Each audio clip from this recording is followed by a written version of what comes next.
ประเทศไทยให้ความรู้คู่ความสุขสถานีวิทยุกระจายเสียงแห่งประเทศไทยจังหวัดเชียงใหม่ AM 1476 กิโลเฮิรตซ์สถานีวิทยุภาคภาษาชาติพันธุ์แห่งเดียวในประเทศไทยที่มีความทันสมัยเชื่อถือได้สร้างอัตลักษณ์กลุ่มชาติพันธุ์สู่สากล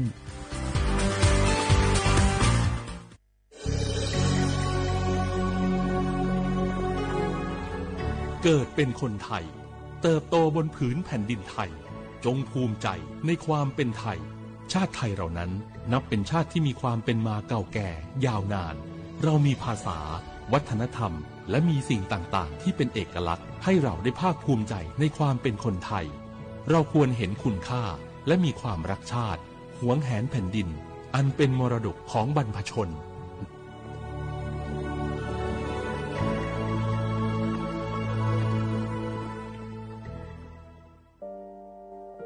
งาฮือละหุยาชอเจทอกา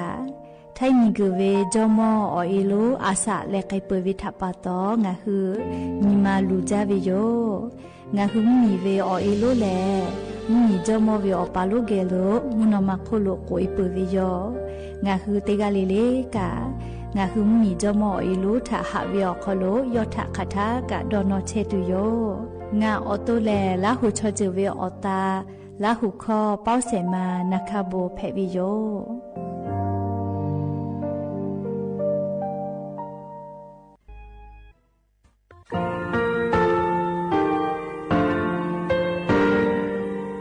งาคือมีติปิเพกาวิเชลงาคือติกาติชูเลติเลเพกาวิมาเฮยาค่างาคือชอยาออโตโคโลกาติเชวิออโคคาติผาคาชูโยอาชุโยวิโยกาคาเดติเลอติเกกาพุติลาวิทัปปะตองาคือชอยาอาสติกาวิโยงาคือออตุโคโลออกคือคากาติเชเวเวอีเวมาโกติยาลิเลทอกาอายิเวคาชเวเพวิโยอลักวงาคือออตุโคโลออกคือคากาติยายามาเตียลาวิโลโกงาคือชอยาทอกาอาสติมากาวิคาชูงาคือมีติปิเพกาวิเจเลงาคือติมูติฉติแผลแล้วติกาลีอาชุโยเวอบูปุตาเวกันติภาคาเสติเกคาเดกากาติเชวิทัปปะตองาคือมีติปิฉกิแผลากาวิโยเชแลงาคือเทโจมโคคางาคือมียาถาตอคปิลาตาเวปุลาเวติฉเสนีเสหปามัชหปานิงาติฉออกขอบทามัววิทยาลัยวิชาการศึกษาประสานมิตรโกเวออคโลจากเกรธาไทโจมกุโฮกางาคือมียาถาปิยาลาตาวิตคติพายโย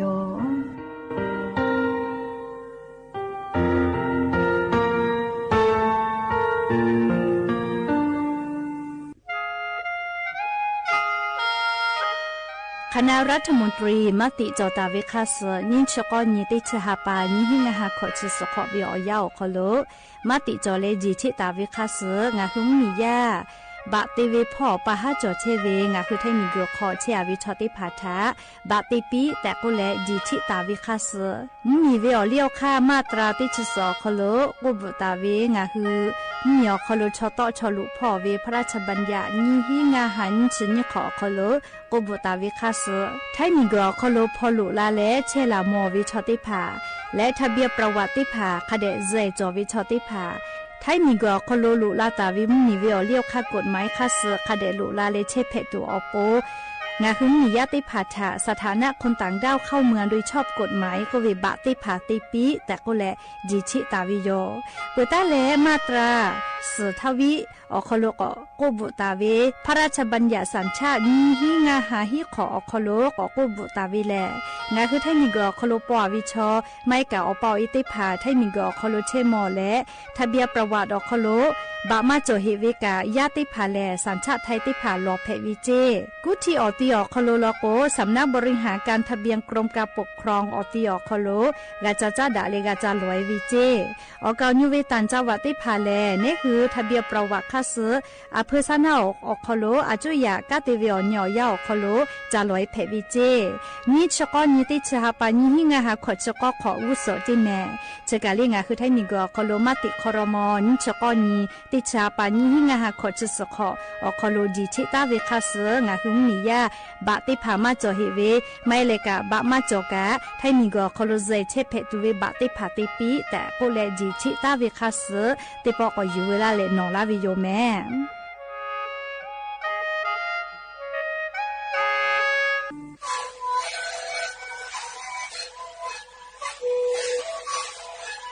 สวัสดีคุณนักวิชาการเชฟออกข้าวชิลล์แล้วคุณเข้าตัวคุณออกที่จังหวัดที่ไหนAM นะบ้าเต็งที่โอหาสิบ16กิโลเมตรเต็งเลี้ยงหมอกพ่อออยาก็ชิเป็นนาฬิกาและเป็นชิ้นนาฬิกาเลี้ยงถูกไปออยาที่นาฬิกาแต่แล้วก็นาฬิกาพยองเต็งเลี้ยงแล้วหูคอก็ชิเลี้ยงและงานแล้วหูคอก็ชิสมาในคาโบเมดิโซ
อบดัจจาวิโยอย่าเพื่อหาติปอทกาดัจจาวิโยเนี่ยยาเฉาขลงคือติปอกกะมีลาแล้วรายการอบดัจเจ้าขลงคือออกข้อกะกอกะดักไปเชวิทัปตออลอเปเลเตกาลิลิทะตาอุยอยาวิโอขลละเซจ้าแล้วรายการอบดัจเจ้าขลหะอยู่ลาวิโยแมหาวิโอวิโอเนี่ยระหุยาขับพ่อเชพ่อรู้เชตาเวข้าเคยเพเชเลเตกาลิลิทกาจ้าแม่ดอแม่ซุแม่กาแม่ฮาเลดอซาเชอลีนาชุดเจ้าวิโอยากันนี่คือไทยมิงก็ขลแลมุยิคอยาปืตาเลมุกะวิโอยาลุลาปืวิทัปตองาคือเตกาลิลิกาอเจ้ายาคัสเพตอลาตาเวอานาอังกอติผานี่คือต่อดะแลปูอากากิตูจาวิดอวิเชวิจอวิเตเจลิลิพอกาอายิเตเลออาชุยอโตยอยากาทักขเดนิหาซานดักอิสิแมอลอโกเชซาจอซาปุวิโอเจติผาแต่ฮอตาวิมาจอคือกาวิลอโกอาชุยอตุยอกะจาเลกาติยูวิเจจราปตองะคือราหุยาเตกาลิลิกาเชซาจอซาปุวิโอเจติผาแลอพขะจาแมเรียกโกเตกาลิลิกาเชซาจอซาปิแมและยันยีเวียยาแลเชติสอคลสุญญติปอกกะมีลาเปยันยีแลติเชติฮาปานุวิบาฮาปอคลยันยีเวียยาติเชขอนี้ยูนีแพวิโยแล้วจะขอทอกานี้ฮินิชงาขอสขอหาเวียวิญญาณหุยาติเผาเตหะเลเลฮินาริควตาเลกอนาริทักขะไกเตหะเลเลงะคือราหุคอไรเกาบุดะเจ้าคโลตอกไอเชวิโยวิทยุเรดิโอ AM ติฮิโอฮัสจิคอกิโลเฮิรตซ์ติไลพอ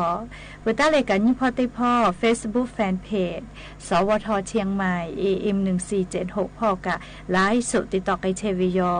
งะคือราหุยาติพาลุลาเลกะกะกะหมอปุวิโลโกติกะติไลติกะติกดไลค์กดแชร์ติแล้วนี่คือราหุชจิตาโอกาปีดักไอแพวิโยแมม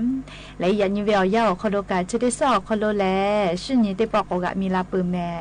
ซึ่งนี่กาวิทยาทางาคือแยกกาจอปืนวิชอติพาแยกกาทักคเดหาสะแม่อลโกเลียแยกกาจาวิกามาซาแม่เลียคือก็แยกกามาจอวิชอติพาลโกคเดกาลึวิโยลึพี่เวลโกละนัวแข่งว่าเลโตบามากาวิเคลีจิแมเลียชราปตองาคือราหุยาเลียแยกกาจอปืนวิชอลโกแยกกาคโลจอดาฮอดาหาดาเปดานากาดาปืเวอจือมาลาตูอโปคเดจูจาเลติเซเฮโกยาเนยาญูติพายกาจาเวลโกกะคเดลุจานี่คือวิยาโอเอยาวปาเชอายุจาเลียชมอกเวเลอจือโกเวนาเลียอจือติพาอยอติพาเลือกโกดาวิอยอเลียอจีดาวิติพาทะลึเวนากะมาเปือลึลโกกะนะเลกะพุสอลึลโกกะดาวิกะพุสอติพาลึวิแมเลียววิคาชูเลียงาคือชอยากะยากาจาวิทยาทาเลียนี่คือวิยาอปานี่คือวิยาอแพะไกตูอจีอคาแพะไกตูวิทัปปะตอเลียคเดกานิลึวิโยยากาจาวิติคือติคือคือกุตุเวมาเฮเลียอลโกคือดาเลบาดาวิเชอมีอพุมาดาเตียเรียไม่ชอบป่าไม่ชอบมาวิอายากะชอจะมาฟูกาเรียกกองคือไม่ชอบป่าไม่ชอบมาวิอายามากะพูตัวปูนะเรียงคืออยากจะวิอคโลกะคเดนิลึจะแม่และชบุญฮาวิอยาคโลกะยากะคโลบิตุลอตุวิอจะได้พาลุลาวิแลงาคือเตกะเลเตกะอยาปิดามากาวิกะเตมาจิแม่เรียเตพาลโกพุชคาโซกะกาเตเตเรียเตพาลโกเอเรียกัมกะกุกะเตนะอยากขกาอยากาโควิชอยาปิมากาโทรศัพท์ตีกากุไกเวเลอหาตีนิไกเวติต่อรีวิวคิติเตกอเลมุลโกอยากาขอปะฮัจเลอยากดัดดีดาเวเลพอจ้ามีจ้ากอเตโกยฮัจฮาปากอเตเกเลโอคิติผาแพกไกเวแม่เลเคกอหากาตุจอจาเวยาปายามีเอลีอยากาจอเวติผาลโกยาปายามีเอเมฟุทักคเดดอนิเลเชเบเลติต่อลีกุไกเฮเลเลอพวกกะบาวิจิอเมียกะบาวิจิยามีหามาวิหาชอเตไกวิ ก็เลยเรียกงาฮือราหุยากะไลกะเยกะคโลปะฮัจจะได้ผ่ากะพูกะขาจาเชลอเรียกกงาฮือราหุยาติกะเลทากะสติปิลากะวิโยลิกุเพเวเลก็ตุมาจอยากข้างาฮือเลลิกุวิชออเสภาสติกะจอเวเรียกกงาฮือติกะเลกะเยกะคโลหาดาเปดะเวนากะดะปุเวโยเยกะดะวิเยกะเพตัวปูนาเลติกะเลกะอาชุยอเยกะทะกะอยากะเดปีและเชเวอคู่กะเยกะทะติดูจาเวเลอยิจาปุเวอเจติพายอไลเยกะบาดะเวเลมาหาดาเลบาดาเวลาโกโกมาเหเลหาเวอยากคักทอขามากาเวเลอเยจับเวเก้าจ้าเก้าดอลาโกแลพุชขามาจากากาเลเยกาหูมาเกาแม่อเยจับเวอฟุขาเวทัปตอมากาจ้าลาโกกานิมามาดาเลเยกาขอกาดอดายาดาไกเวเยกงาฮือราหุยาติพาทอเลเยกาอคโลหาดาเปดาวิอจะได้พาจอเลอยิจ้าปื้อเวงาคือเยกาถามากาติลูกไกตัวอโปนากาดาปื้อเวหาดาเปดาปื้อเวเลอจะได้พาอยู่แต่ตาเลอาชุยเยกาอคโลจอดาหอดากาตัวอโปคาเดติแม่แต่ก็แลงาคือราหุยาติกาเลถ้าออกาปิลาวิโยแม่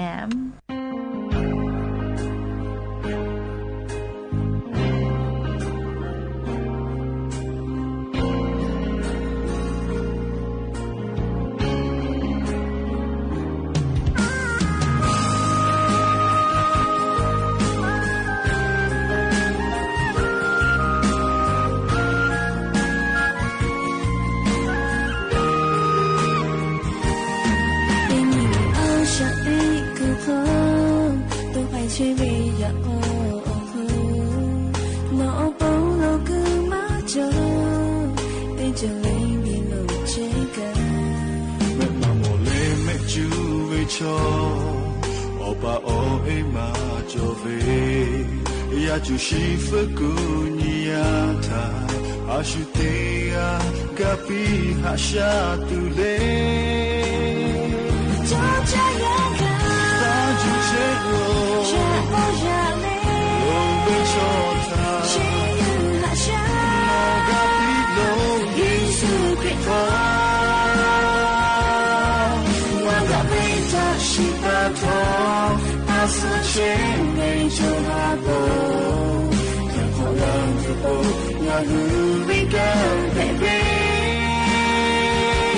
mu le ni le no fai le na wo ho le tu so ja we ho sha ki ka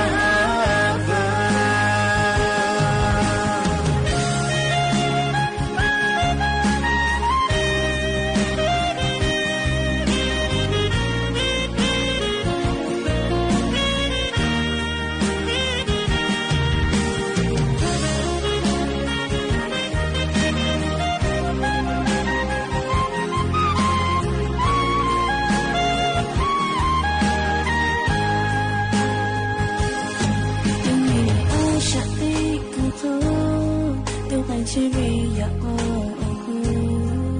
nó bao lâu cứ mãi chờ tên chờ lấy đi lượt trái cả mẹ mà mồ lê mẹ chú về cho o ba o e mà cho về ya chú si phật cô ni ya ta a shu te ya kapi ha sha tu le cho cha nhau cả ta chú chết lo cho ta chỉ như hạ sa nó gặp đi lo Giêsu Kitô mà ta về ta chỉ ta thôi ta sự trên đây cho ta thôi thành phố lớn thì phố ngã hư bên cao về về mưa lên đi lên nó bay về nào mà phố lớn bên cha mi không xa khi cả áo vàng cho cha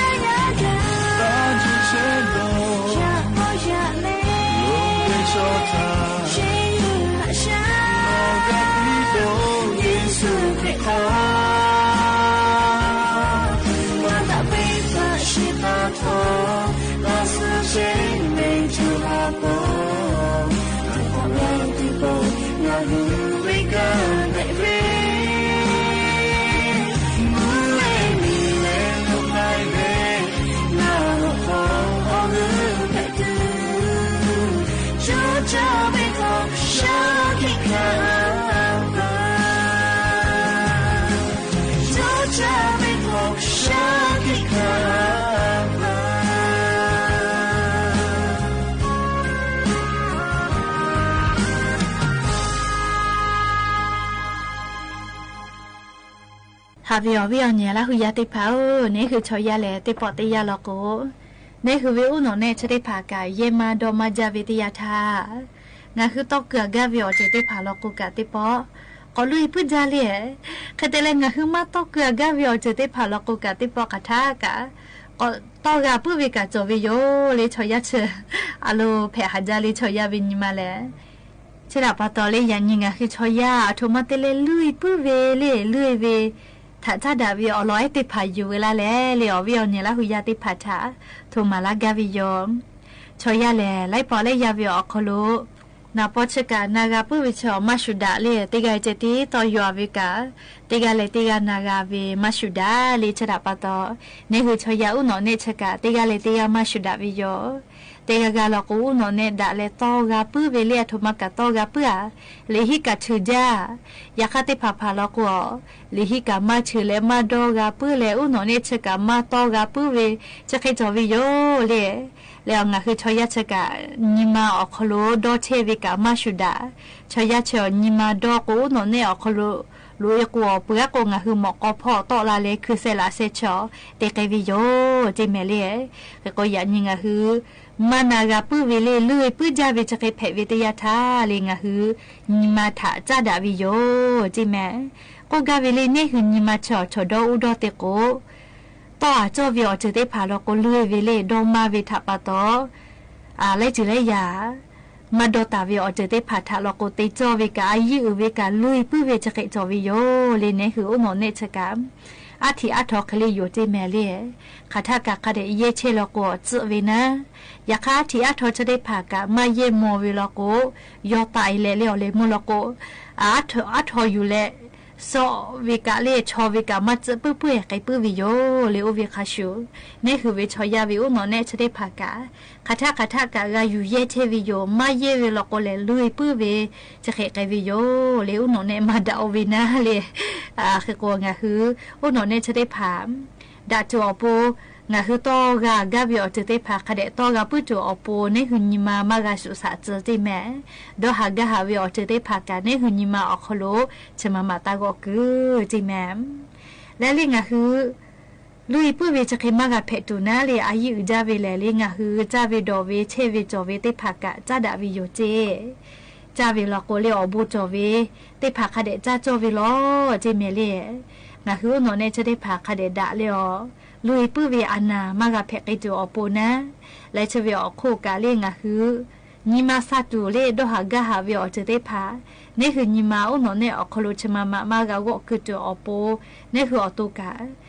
นิมาซาฮาเลตูเวอจะได้พากาลาติปิวิโยจิแมลิวอเวกาเลวอเกลิโคกานาเวเลจิเลยังคือกาเตเกเวนาเลเฟโกงาคือเตปอติยาติจิเลลิโคนาทาโกลิโคเจตินาเจคาเตเลทีวีญโกทีวีญเวติติเจแมลิวอโกลิวอเวเจติติเจ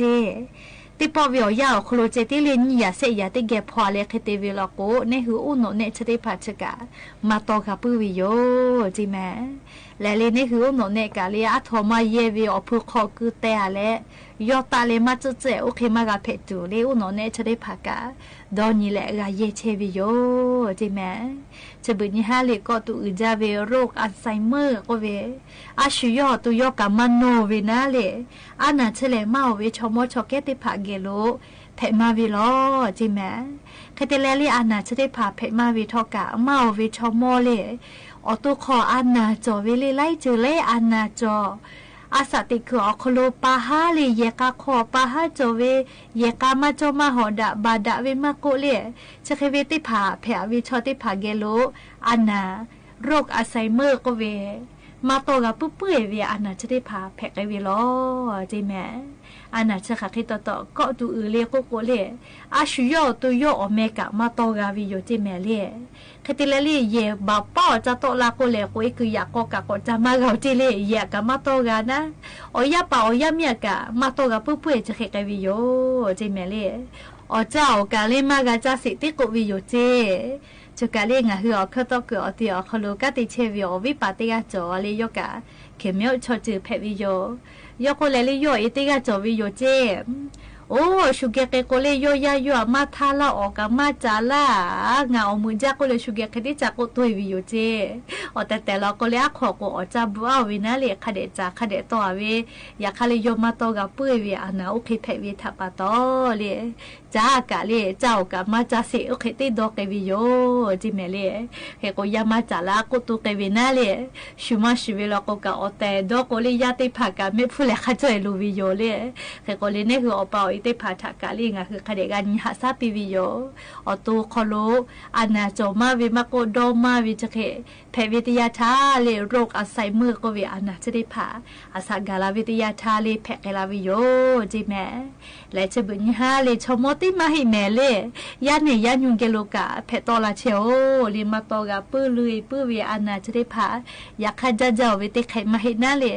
จ้าเจ้าวิทย์ไขแลเลโรคอัลไซเมอร์ก็วิอานาติอานาโย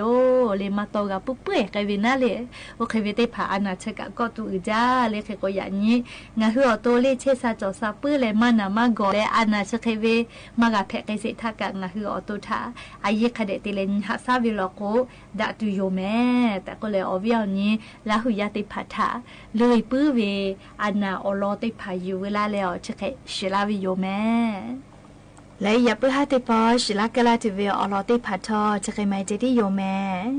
ยากพอนาเลโอกาปิลาเชวิเตกาลิลิกาจุเมกาเม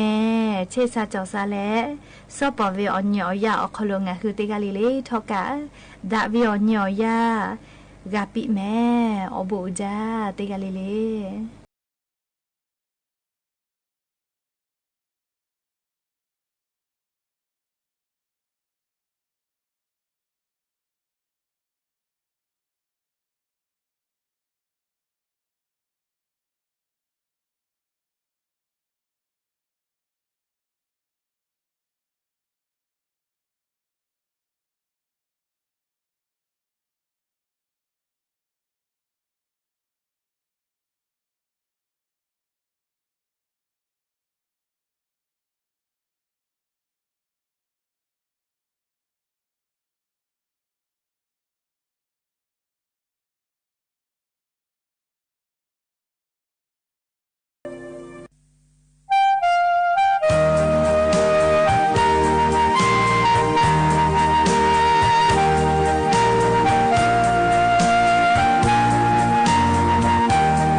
สถานีวิทยุกระจายเสียงแห่งประเทศไทยและเครือข่ายทั่วประเทศเสนอข่าวต้นชั่วโมงรู้เร็วรู้จริงเกาะติดทุกสถานการณ์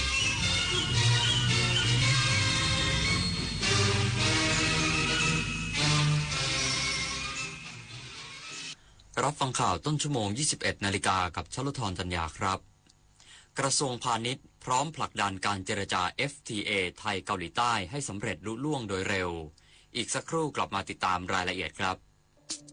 ระวังเพจปลอมขายสินค้าหรือบริการที่ไม่มีอยู่จริงระวังวิดีโอคอลลวงเงินเหยื่อระวังหลอกลงทุนอ้างผลตอบแทนสูงเพราะวัยไหนอาชีพอะไรก็ต้องเป็นเหยื่อของโจรออนไลน์ได้ระวังตัวก่อนคลิกทุกครั้งตั้งคำถามก่อนเชื่อทุกข้อความอย่ารีบจนขาดสติก่อนโอนทุกบาทเจอโจรออนไลน์แจ้งตำรวจไซเบอร์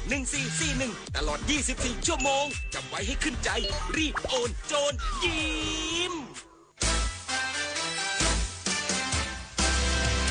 ได้เวลาช็อปได้เวลาเปย์คนละครึ่ง plus นโยบายรัฐหนุนการจับจ่ายเพื่อคนไทยทุกคนง่ายสะดวกรวดเร็วใช้สิทธิ์ผ่าน G-Wallet แอปเป๋าตังค์เท่านั้นเริ่มช็อปได้ตั้งแต่29ตุลาคมถึง31ธันวาคม2568ตั้งแต่ 6 โมงเช้าถึง 5 ทุ่มตรงคนละครึ่ง plus รัฐจัดให้แบบ plus plus คนละครึ่งคนละครึ่ง ดูสิลูกเขาโอนกำไรมาให้แม่แล้วนะลงไป10,000เดียวได้คืนมาตั้ง15,000เลยเขาหลอกให้แม่เชื่อเพื่อให้ลงเพิ่มไงแต่เขาบอกว่ารอบหน้านะจะได้มากกว่าเดิมอีกไม่รู้ล่ะกลโกงเดิมๆแต่เหยื่อหน้าใหม่เกิดขึ้นทุกวันผู้สูงอายุสูญเงินเก็บทั้งชีวิตเพราะถูกมิจฉาชีพหลอกให้ลงทุนผ่านแอปหรือกลุ่มไลน์ช่วงแรกจ่ายจริงเพื่อให้เชื่อใจก่อนปิดเว็บหนีหายอย่าให้ความหวังกลายเป็นกับดักรู้เท่าทันสื่อรู้เท่าทันกลโกงแสนอาลัยสมเด็จพระพันปีหลวงไทยทั้งปวงหมองหม่นกลร่ำให้พระผู้เสด็จสู่ฟ้าสวรรคาลัยแนบดวงใจตามพระบาททุกชาติภพปวงประชาน้อมสำนึกในพระมหากรุณาธิคุณเป็นล้นพ้นอันหาที่สุดมิได้ข้าพระพุทธเจ้าคณะผู้บริหารข้าราชการและเจ้าหน้าที่สถานีวิทยุกระจายเสียงแห่งประเทศไทยกรมประชาสัมพันธ์รัฐมนตรีว่าการกระทรวงพาณิชย์เชิญชวนนักลงทุนเกาหลีใต้เข้ามาลงทุนในไทยเพิ่มขึ้น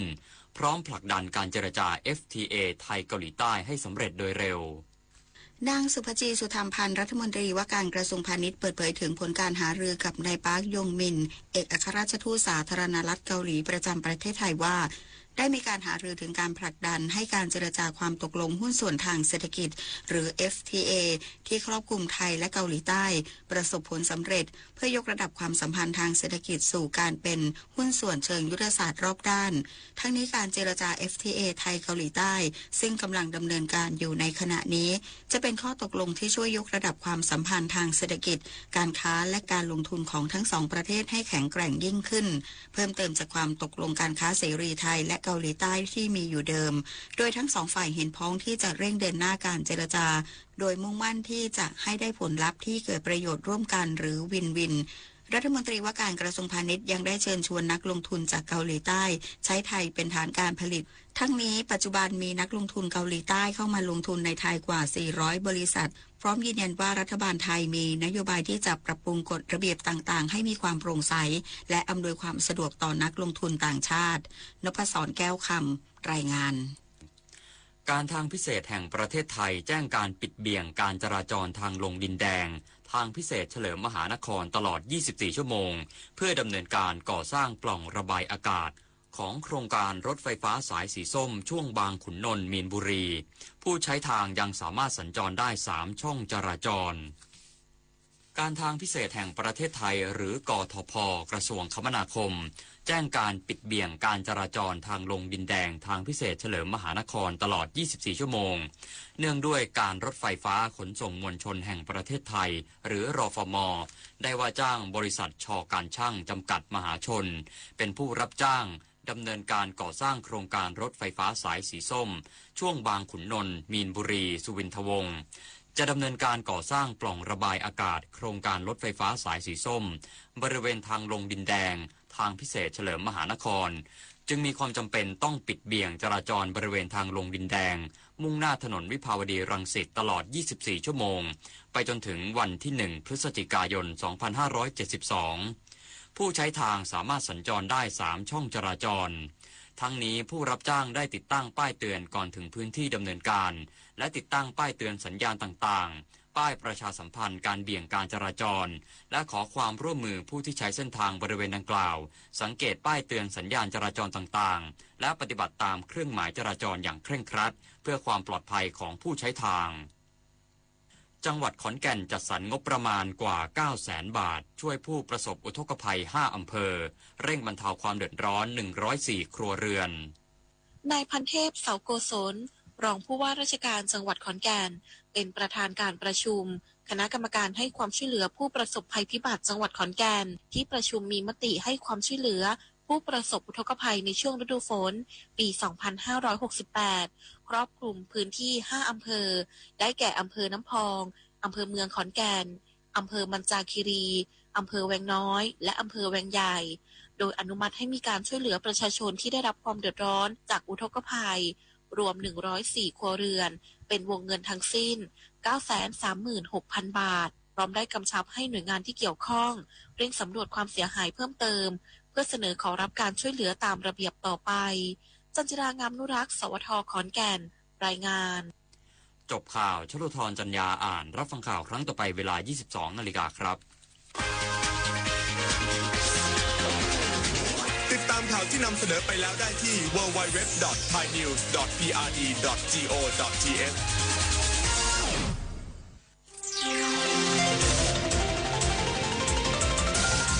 วิทยุแห่งประเทศไทยให้ความรู้คู่ความสุข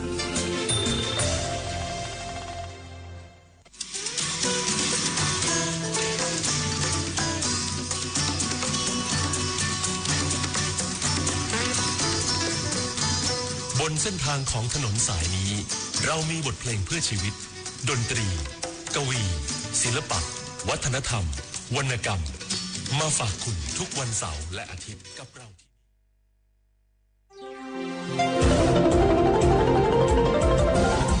วิทยุแห่งประเทศไทยให้ความรู้คู่ความสุข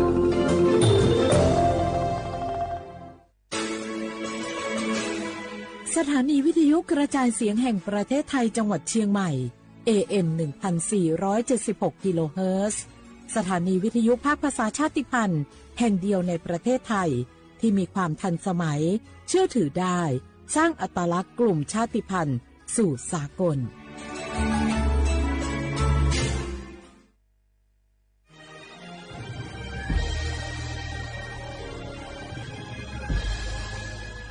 เกิดเป็นคนไทยเติบโตบนผืนแผ่นดินไทยจงภูมิใจในความเป็นไทยชาติไทยเรานั้นนับเป็นชาติที่มีความเป็นมาเก่าแก่ยาวนานเรามีภาษาวัฒนธรรมและมีสิ่งต่างๆที่เป็นเอกลักษณ์ให้เราได้ภาคภูมิใจในความเป็นคนไทยเราควรเห็นคุณค่าและมีความรักชาติหวงแหนแผ่นดินอันเป็นมรดกของบรรพชนร่วมภาคภูมิใจในความเป็นไทย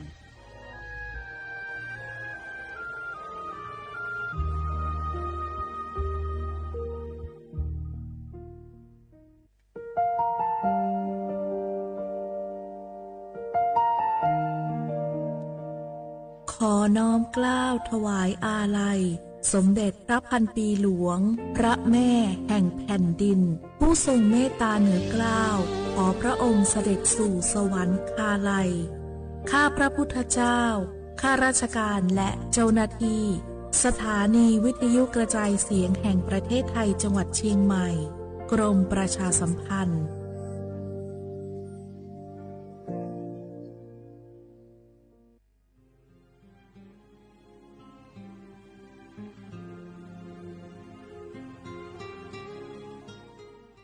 This is a moment of profound grief for the Kingdom of Thailand. We, the collective voices of Radio Thailand Chiang Mai, join the Thai nation in mourning the passing of our beloved Queen Martha, Her Majesty Queen Sirikit. Her life was a testament to the unwavering service, grace, and deep love for the Thai people. Our humble condolences and thoughts are with His Majesty the King, the royal family, and all the Thai people during this deeply sorrowful time. We will remember her forever.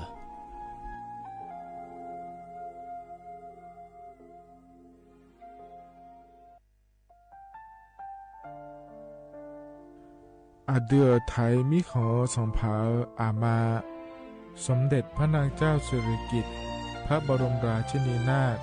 พระบรมราชชนนีพันปีหลวงควยตาโอดาเลียกาชายันราชอเนมาอายออามามิขอเปียวเนไทยมิขอกะดูอาคาชอเจอกะดูเงเกเนลาหมายแอจิเชนีเถามิเนนือมาละเควมาเงเลเชญาเธอมิเนอาดิมาโยหานาลูอายองเนเกเนโยเยบอนเนมาอีนอายอมโดอาดิเนโกเอียเนควยตาโอดาเลมิเนนือมาเนสาวเนวอจจอยเรญาอาดิมาโยหานาลูอายองนือมาละเควย่อจอนาลูเนเกเนโยเยบอชอเนมางามาอาเขาชอเจโยกานาลู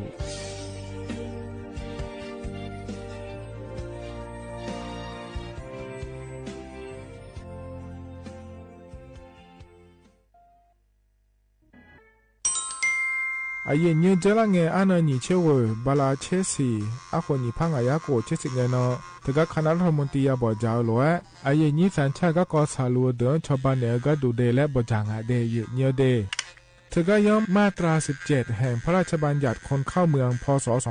2522และขั้วเธอก็เธอเนอาเยนิเธอก็ถ่ายมิของหลักควยพ่ออ้อเหลียวว่าเมียวนี่จอลาเดอเขาเนรอทะเบียนประวัติและขั้วเธอย้อนฉาเจียเดินนะขอเนียเยเนียวเธอก็ย่อหาก็ดูการขอสถานะคนต่างด้าวเข้าเมืองโดยชอบด้วยกฎหมายและขั้วเธอดันยาเมเจเดเยเนียเดข้อแน่เยเนียวมาตรา7ทวิแห่งพระราชบัญญัติสัญชาติพศ2508เยนี้เธอก็ถ่ายมิของหลักคุยได้แล้วแน่อาดามงนะอามาเธอก็ทะเบียนประวัติบุคคลไม่มีสถานะทางทะเบียนและอ้อเธอเยนี้สัญชาติสัญญาเมเจเดเยเนียวเดใช่ก็ดูนะขอในกู้เทเมืองหลักคุยย่อนะเธอก็สำนักบริหารการทะเบียนกรมการปกครองและคุกาชัญญาไม่เดยมือยอหลักคุยนะเยเนียวเธอก็ในอำเภอโยฮันเนโจดัวรอราชการอายามหลักคุยอันนีเชวบาลาโกซีอาคนนี้พังอายาโกเชวขวงเกนีเดเยเนียว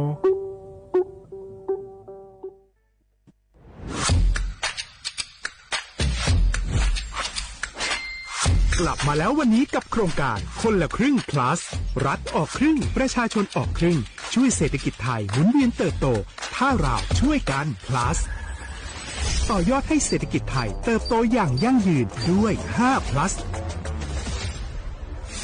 plus ที่1เพิ่มช่วงอายุผู้เข้าร่วมโครงการจาก18ปีเป็น16ปี plus ที่2เพิ่มวงเงินใช้จ่ายจาก150บาทเป็น200บาทเพิ่มพลังซื้อของประชาชนเพื่อกระตุ้นการหมุนเวียนในระบบเศรษฐกิจฐานรากลดภาระค่าครองชีพ plus ที่3เพิ่มสิทธิพิเศษด้วยการดูแลผู้ที่อยู่ในระบบภาษีให้ได้รับสิทธิพิเศษมากขึ้นเพื่อสร้างแรงจูงใจให้ทุกคนร่วมอยู่ในระบบอย่างโปร่งใส plus ที่4เพิ่มโอกาสให้นิติบุคคลขนาดเล็กเข้าร่วมได้ให้ธุรกิจเติบโตเป็นกำลังสำคัญของเศรษฐกิจไทย plus ที่5เพิ่มทักษะใหม่เพื่อพัฒนาให้ร้านค้านำความรู้ใหม่ๆมาช่วยเพิ่มยอดขายลดต้นทุนเรียนรู้เติบโตและปรับตัวไปกับเทคโนโลยีใหม่เพื่อสร้างเศรษฐกิจที่แข็งแกร่งจากคนละครึ่งสู่คนละครึ่ง plus ไม่ว่าจะสั่งข้าวคนละจานชาเขียวคนละแก้วขนมเค้กคนละชิ้นหรือหลายๆชิ้นก็ใช้ส่วนลดได้ทันทีสูงสุดวันละ200บาทแถมใช้กับฟู้ดเดลิเวอรี่ก็ยังได้สำหรับประชาชนไทยอายุ16ปีเป็นต้นไปสมัครรับสิทธิ์ผ่านแอปพลิเคชันเป๋าตังวันที่ 20-26 ตุลาคม 2568 สำหรับร้านค้าที่สนใจร่วมโครงการสมัครได้ผ่านแอปถุงเงินวันที่15ตุลาคมถึง19ธันวาคม2568แล้วเตรียมพร้อมรับลูกค้าจากทั่วประเทศเพราะนี่คือโครงการที่คนไทยทุกคนช่วยกัน plus เพื่อให้เศรษฐกิจไทยโตไปพร้อมกันโครงการคนละครึ่ง plus ดำเนินการภายใต้เป้าหมายที่ชัดเจนของรัฐบาลในความต้องการกระตุ้นเศรษฐกิจลดภาระค่าครองชีพให้ประชาชนและยกระดับศักยภาพผู้ประกอบการไทยให้พร้อมในยุคดิจิทัลโดยยังคงยึดหลักความโปร่งใสตรวจสอบได้และป้องกันการใช้สิทธิที่ผิดวัตถุประสงค์คนละครึ่ง plus เพิ่มพลังเศรษฐกิจไทยพร้อมโตไปด้วยกัน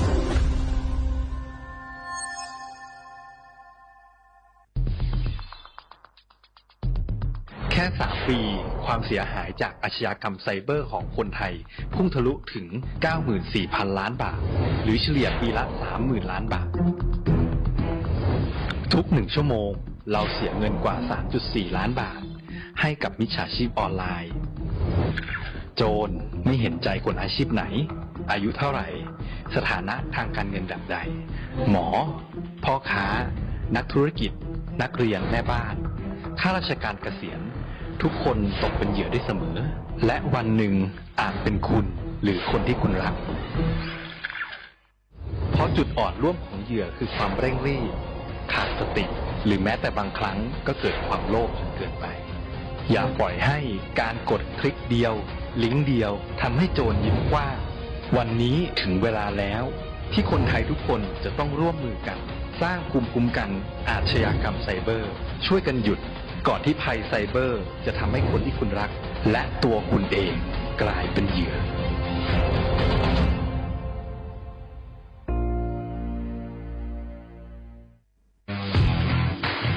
รัฐบาลไทยประกาศสงครามสแกมเมอร์รัฐบาลจึงได้ประกาศสงครามกับสแกมเมอร์ในฐานะที่สแกมเมอร์เป็นวาระแห่งชาติและในวันนี้ผมก็ได้ใช้โอกาสนี้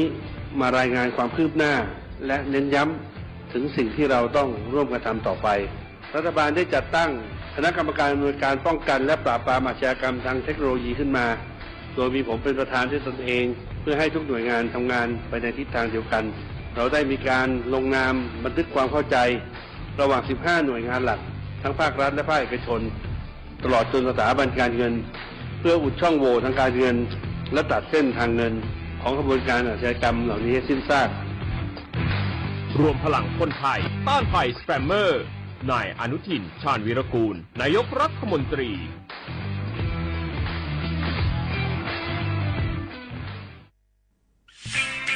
เส้นทางสายหมอกที่สวยที่สุดในเมืองแพร่กำลังรอทุกคนไปวิ่งด้วยกันครับทุกก้าวของคุณคือพลังของลมหายใจชวนเพื่อนชวนครอบครัวมาวิ่งฝ่าสายหมอกเพื่อโรงพยาบาลแพร่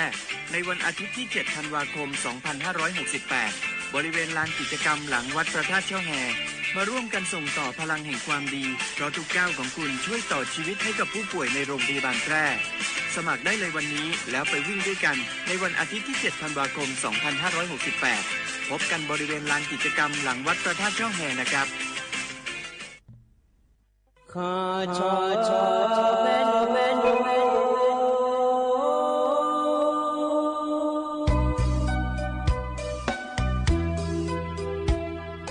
za ni cho ku le nga do wo tu ya kha ba za ni cho mo le nga do nga cho ya kha ba cho pa ma si cho cha lo na i ba so ma nga na ma si ko le ya i ba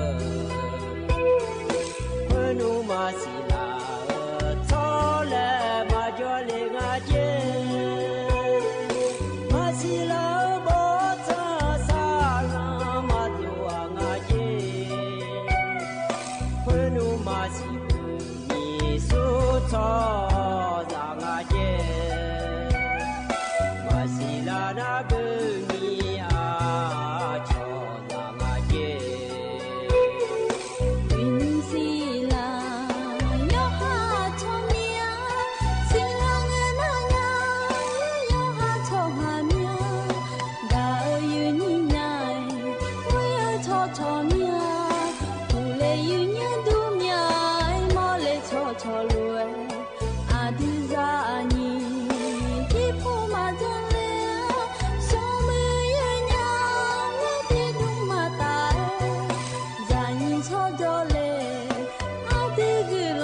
yo be nya nya ga ga jo ga inong to ni mange nya to lu pyu la le do mni ho a ani ke ju ado ni sa nya o ti a te jo ho ne le ong wi nya te ani ke jo io na ado ho no ti gai ma do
อุจิพออุดุธรรมะเดเยนิมิขังยาโยกานาลูเนเดเยเนียวนิมจินาลอยเนียวจอนงานชาลาแม่เยเนียวที่ไม่ได้อินนาโยกานาลูเอก็ยังยานาอันชาลาแม่เดเยเนียวเดอินาจอนกลาลอยเยนี้ยามยากานาเราก็เยนี้คลียาแม่กูต่อแม่กุลซาอันชาลาลอยอยู่หายพมาเสือเย็นนี้รอที่เขาเลือกกันเราอยากซาเลียด้วยเย็นเนียวมินข้อในอินก็ดูนะรอเย็นเนียวสมบูรณ์จอยานะสมบูรณ์จอกายานะแม่เดยเย็นเนียวเดแต่ก็จะละเงี้ยอุตสาหยามเราเคยเย็นนี้ในยาถอนจ้วงเงี้ยรอเย็นเนียวงาขอในให้อยู่หายยังรอแม่เนเนเธอรอปัจจุบันพิจารณาในบทถ่ายรออยู่ด้วยเนี่ยเย็นนี้อยู่หายาด้วยแม่เนพังอะไรแล้วอยากจะการอากาศด้านในBCBการมาเดียวสอบป่าอายามเราคนน้าเลยเนียวที่ไม่ได้ยินนี่มันยังน่าหาเดินน้าของในเฟซบุ๊กป่าน่าหาคนยังไม่ได้ยินเนียวเดเธอแอกเกิดน้าของอย่างสบู่แมวอย่าชิดก็แมวป่าเราหน้านัวเราเย็นเนียวคู่แล้วเลยนี่สบู่จอดัวสบู่จอยางแม่เนี่ยไม่เห็นเนี่ยไอ้ขอเนี่ยเราเห็นเนี่ยก็อีกข้อป่าเจ้าเนี่ยชอนเนี่ยเราเย็นนี่เนี่ยคือแล้วไงอย่าเนี่ยชอตาเนี่ยเราเดี๋ยวเนี่ยจนเนี่ยพาเวกับเราคนเนี่ยเราอย่าใช้อย่าใช้เยอะเราคนเนี่ยชนเนี่ยจนเนี่ยพาอายุเดี๋ยวเนี่ยจนเนี่ยพางะ และเฮกาเดอดามาโยหายายามเมลาเดเยเนเดที่มีเนี่ยเราทกาอุสอปังอันเยนี่เนี่ยทันจุนเนี่ยเนี่ยทากาหน้าขวดแม่เยเนี่ยนิ่มจิกที่เขาเลยจะดามาเยเนี่ยจะนั่งนั่งก็ล่าหลัวลอยเนี่ยเยเนี่ยเธอยังเหมือนจะสรุปก็รอจะกะอากาศด้านในบีซีบีกามาเดเยเนี่ยเดขนมทันเทนนะหันแม่เยเนี่ยเขาเนี่ยล้อเยเนี่ยเธอก็เนี่ยอดีอาคาก็อดีอาคาตัวคนเนี่ยขนมไอ้ยามพังไอ้เนี่ยรวยเป็นจอเลยนะหันดาพาพังด้านเนี่ยมาเดไม่แน่นะหันแม่เยเนี่ยที่เขาเลยจะดามาเดเธอก็เนี่ยนะเยเนี่ยอันนั้นจะไม่จะกาด้านเนี่ยมาเยเนี่ยนิ่มจีเฮกาเยนี่เนี่ยทอนเจอเดียขาอันนั้นนะโยที่นั่นฉลาดง่ายเดยเนี่ยบลาสีนะคนเนี่ยเชติสีอาคนนะเซติโคง่ายเยเนี่ยหรอไทยอันนั้นนะอินาวันอาทิตย์อันนั้นเชโกบลาสีนะพฤศจิกายนอาโคนะคนเนี่ยนิพังอายาโกเชียเดยเนี่ยเดนะโคโตลาโตละเยนี่เนี่ยทอนเจอนิ่มจีอายาเมื่อละคุยเยเนี่ยหรอเนี่ยก็แหลมถ่ายเหอะมายาจักรแต่เนี่ยมีนะดอกชาติบิมเล่พนักหาดามาเดแต่การยุพันในบินหาดาเหอะนะอายุมีเกิดเนี่ยชาดอกชาเนี่ยหูบ่าวดอกชาเราเชื่อโคเงยาเก่าแล้วชาดอกช่างอะเดที่เขาบอกนะหาดดามาหยีเนียว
เธอนะต่อชาเย็นยิ้มเจียก็ถอนจ้อยอย่างเพื่อละคุยพังเนี่ยบินหาดาล้อยานาหาเบียวด้วยเย็นเยี่ยวเฮก็จะนอนปลาอันเนี่ยนะหาล่าเย็นยี่หาน่ารู้ว่าเราอุดมธรรมะเดแต่ก็มาเข้าปนเนี่ยนะหาแม่เฟซบุ๊กปนเนี่ยนะหาแม่เดยิ้มเจียกันเนี่ยอายุเชื่อเหมือนเนี่ยที่เขาเราจะด่ามาเย็นเยี่ยวเฮก็รอเย็นเยี่ยวงานเนี่ยก็กอลเลมถ่ายอยู่มุจฉาดูก็กอเฮแม่จะการเนี่ยมีนายเย็นเยี่ยวจะแม่จะการการเนี่ยหมอเฮนะรอเลยเย็นนี้อีน้องก็ขอเนี่ยรอเย็นเยี่ยวก็เนี่ยเดือดสมเด็จพระพันปีรอเลยเย็นเนี่ยเดือดพระบาทสมเด็จพระเจ้าอยู่หัวรัชกาลที่10ว่าอามารอเฮตาอุดาเลียก็เนเกออายามยาลัวสิเดเย็นเนี่ยเดเทมิเนรอเย็นเนี่ยตกาอันอายามรอเลยราชการอันอายามรอมยอราชการปาหยองอุ่นดูอย่าอีเมียเลยและนาเลยเนี่ยย้อนเนเกอก็ดูเดเลยมิเชื่อนะรอดุมเนี่ยอีเดเย็นเนี่ยช่วยยอมอย่างอย่าอีกาขอนิ่งาเดเย็นเนี่ยเดนะโครงการคนละครึ่งรอเย็นเนี่ยบาลาเฮสีเนี่ยเฮน่าเชลาเสียก็เนี่ยยุ่งยาแม่เย็นเนี่ยรอ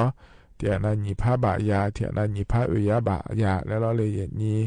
ที่มีเนี่ยรอเย็นเนี่ยรัฐบาลปาเนี่ยรอตะกาบียุ่งแล้วยุ่งยาแม่น้ำหยองดูปาก็ดูนะขอเนี่ยอินนังก็ขอเนี่ยชมแม่ดอกยาสิเดย์เย็นเนี่ยเดย์ยหามหยองดูเราคนกลางคนละครึ่งเธอบียุ่งเลยหมดเมียเลยแล้วนะขอเนี่ยตะกาธนาคารกรุงไทยแล้วกูก็อินเนี่ยชมแม่ดอกอีหลอเดย์เย็นเนี่ยเดย์ก็เลยนั่งงานเนี่ยก็กอลมถ่ายจากการได้ในบิสิบิกามาเย็นเนียวเธอเนี่ยนักก็แล้วเกินนะขอนี่เราเลยอย่างนี้ช่วยอยากเหรอเกิดเจียนักก็ขอนี่เป็นยาล้อเย็นเนียวนั่งยุ่งเฮยยี่เฮยำนะคุยมังอาเจียอยู่หามาโดยอยู่ให้มือพันมาฮลุดานะเราเลยนี่มาเลี้ยงอาเจียขอนี่เปียเล่ายามองาเย็นยาล้อถ้ามีเนี่ยยุ่งเฮก็จากการได้ในบิสิบิกาเหรอนะล้อเย็นเนียวก็เกาะเดย์เนี่ยเดย์อินมันก็จะกะอากาศนั่นเองเหรอนะที่ปวดหน้าเราเลยเนี่ยเหรอแล้วเมลูยูกุเลยก็เนี่ยเลยเหรอเมล่าขอเนี่ยยูพิชูเลยเรียเลยแล้วเราเลยเนี่ยเจเนเปียล่าเลยแล้วเนี่ยอีจูดอลลูขอเนี่ยอยู่ทุลุอยู่จอนาลูอีจูมาโลลูก็เนี่ยเลยแล้วเราเลยเนี่ยเนี่ยเหรอก็เหรอก็เอ็กเงี้ยเนี่ยเหรอมดตัวนะขอเนี่ยก็สีแล้วคุยอย่างงั้นเนี่ยเนี่ยชอไตแล้วคุงาเลยเนี่ยไตเหรอนะขอเนี่ยมาเมื่อเจอีเดือมดตัวมาเมื่อเจชิบุโซเดืองาเดยเนี่ยเดกาอยู่หัวลุ่มหลุงานเนี่ยนี้น่าเธอเนี่ยอีจูมาโลแกเธอรอเนี่ยเธอไม่รู้ยังแล้วแกโลแล้วเนี่ยเธอแม่ลายพิชูแล้วแกโลอย่างนั้นเธอแต่มาเงยเดยเนี่ยเดกาใช้สันนิษฐานของพิวเขามาโดโลผู้ลาโลแล้วเนี่ยก็ด้วยเราจะขอโลให้เฮก็เดอเราก็ชี้เนี่ยเป็นอย่างงั้นเจเนี่ยก็ชี้เธอก็ยังมึงไม่บอกมึงอย่างนี้เป็นเยอะเราเลยนี่เธอมีเนี่ยเราเนี่ยเธออยู่หามาโดเราเลยนี่ถ้าฟ้าขอเนี่ยเราเนี่ยให้เฮงาหาแม่เฮเราเนี่ยไม่รู้เฮเราเลยนี่หาแม่เฮอยู่กือแล้วเนี่ยเลยอีจูดอลลูขอเนี่ยอยู่ทั่วโลกมีอะไรแล้วแกน่าเราเนี่ยก็สีนักจะหนูก็จะได้ก็เสียยังมือพากำออกมาอายุร้อยกำออกมาในปีสองจะมีอะไรเหรอแล้วเนี่ยนั่นเธอก็เธอแต่ข้อเนี่ยขอเนี่ยเธอเปลี่ยนอย่างได้มันเงยง่ายเนี่ยจะมีอะไรจะห้องอาศัยได้เนี่ยเดนี่จะที่เจนะคนเนี่ยเชื่องันเนี่ยก็แล้วแม่ละเธอพิชูแล้วแล้วเลยนี่ทุแล้วเราอุตส่าห์ทุลังเงี้ยโลแล้วคำแม่เบลาให้เธอขอเนี่ยง่ายเจเนี่ยหรอเธอก็มุขเนี่ย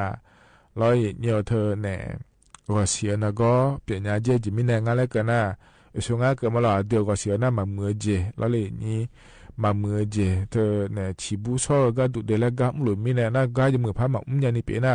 มาเมื่อเจเฮียแล้วสาโลให้เฮเจโลและอยู่หามาดองงาลุงอาเทเนี่ยเธอไม่อยู่ข้างเงี้ยเห็นไหมแล้วมาดูล่างอาเดยเนี่ยเดเธอมีเนี่ยรอเฮก็จะเปียคนเนี่ยก็ชินาก็หนึ่งมันยาจะเดยเนี่ยเดน่าเธอแต่มาเงือรอเนี่ยเธอก็ผูล่าโลแล้วเลยเนี่ยที่จือช่างแต่คนเนี่ยคือผูล่าโล我对生意对老路那个伢那，天那那老爷娘一许话呢，要好嘛许多人伢路，然后的话呢个接人伢老天那也一天那也一，那个เธอ老เลย也你天那คือแต่มาเงือ老爷娘爸爸话呢普多啦接的也伢的话是เธอก็เหมือนพันหมอมญานีเปียเยอะนะ老爷娘เฮโฮลมอลาเจน่าใจติเตียก็ดูนะขอนี่เธอแน่กาไซสเนียซาซาลอออกกำลังกายหุ่มหมายเจ้าขอเนี่ยขอพิวเขามาโดเลียเจเยเนี่ยคืออะไรอยู่เจแล้วเรียเจเดเยเนี่ยเดสิเธอยมือพามาชอนยาวมีเนลอเลยเยนี้อุศปะแม่งก็เจเทียนอยู่เจรอเธอคืออะไรหุ่มหมายอยู่ดื้อไหมเจเจเนี่ยเธอเชกายามาเงอขอนี่รอเยเนียวเขาเนี่ยเธอแต่มาเงอเดเยเนี่ยเดเธอห่อมาจำวันนี้ไปเอียเจเยเนี่ยอุศปะอายามเราคุยรอเนี่ยอุเปเปเยอะโลแล้วขอนี่เปียญาเจเดเยเนี่ยเดโฮโลเอเดมาเจก็สีเธอรอกายมือพันหมอกมันยานี่เปียอีสอง่าแล้วสีลาเจเยเนี่ยรอเธอเนี่ยสีจมือพันมาชอนยานี่เปียเยอะมีเนี่ยรอเลยเยนี้เธอมีเนี่ยรอเยเนี่ยสักสุนีจ่อขอนี่ห่อมาจำวันนี้เปียอีแล้วเนี่ยอุเปขอนี่เปียเยอะแล้วก็ลาเจเดเฮนะขอเนี่ยก็สีเธอเนี่ยกามัวยเหมือนมันยันนี่เปียนะไงส่วนอันนี้เกิดว่าเจงอาจจะเราต่อหลวงศิลาเจที่ไม่ได้กางาเจงอาจจะเกิดละเงี้ยเยอะที่อันนั้นแล้วงานนี้รู้ว่าเปียเมียเลยแล้วนะขอนี่รอเยเนียว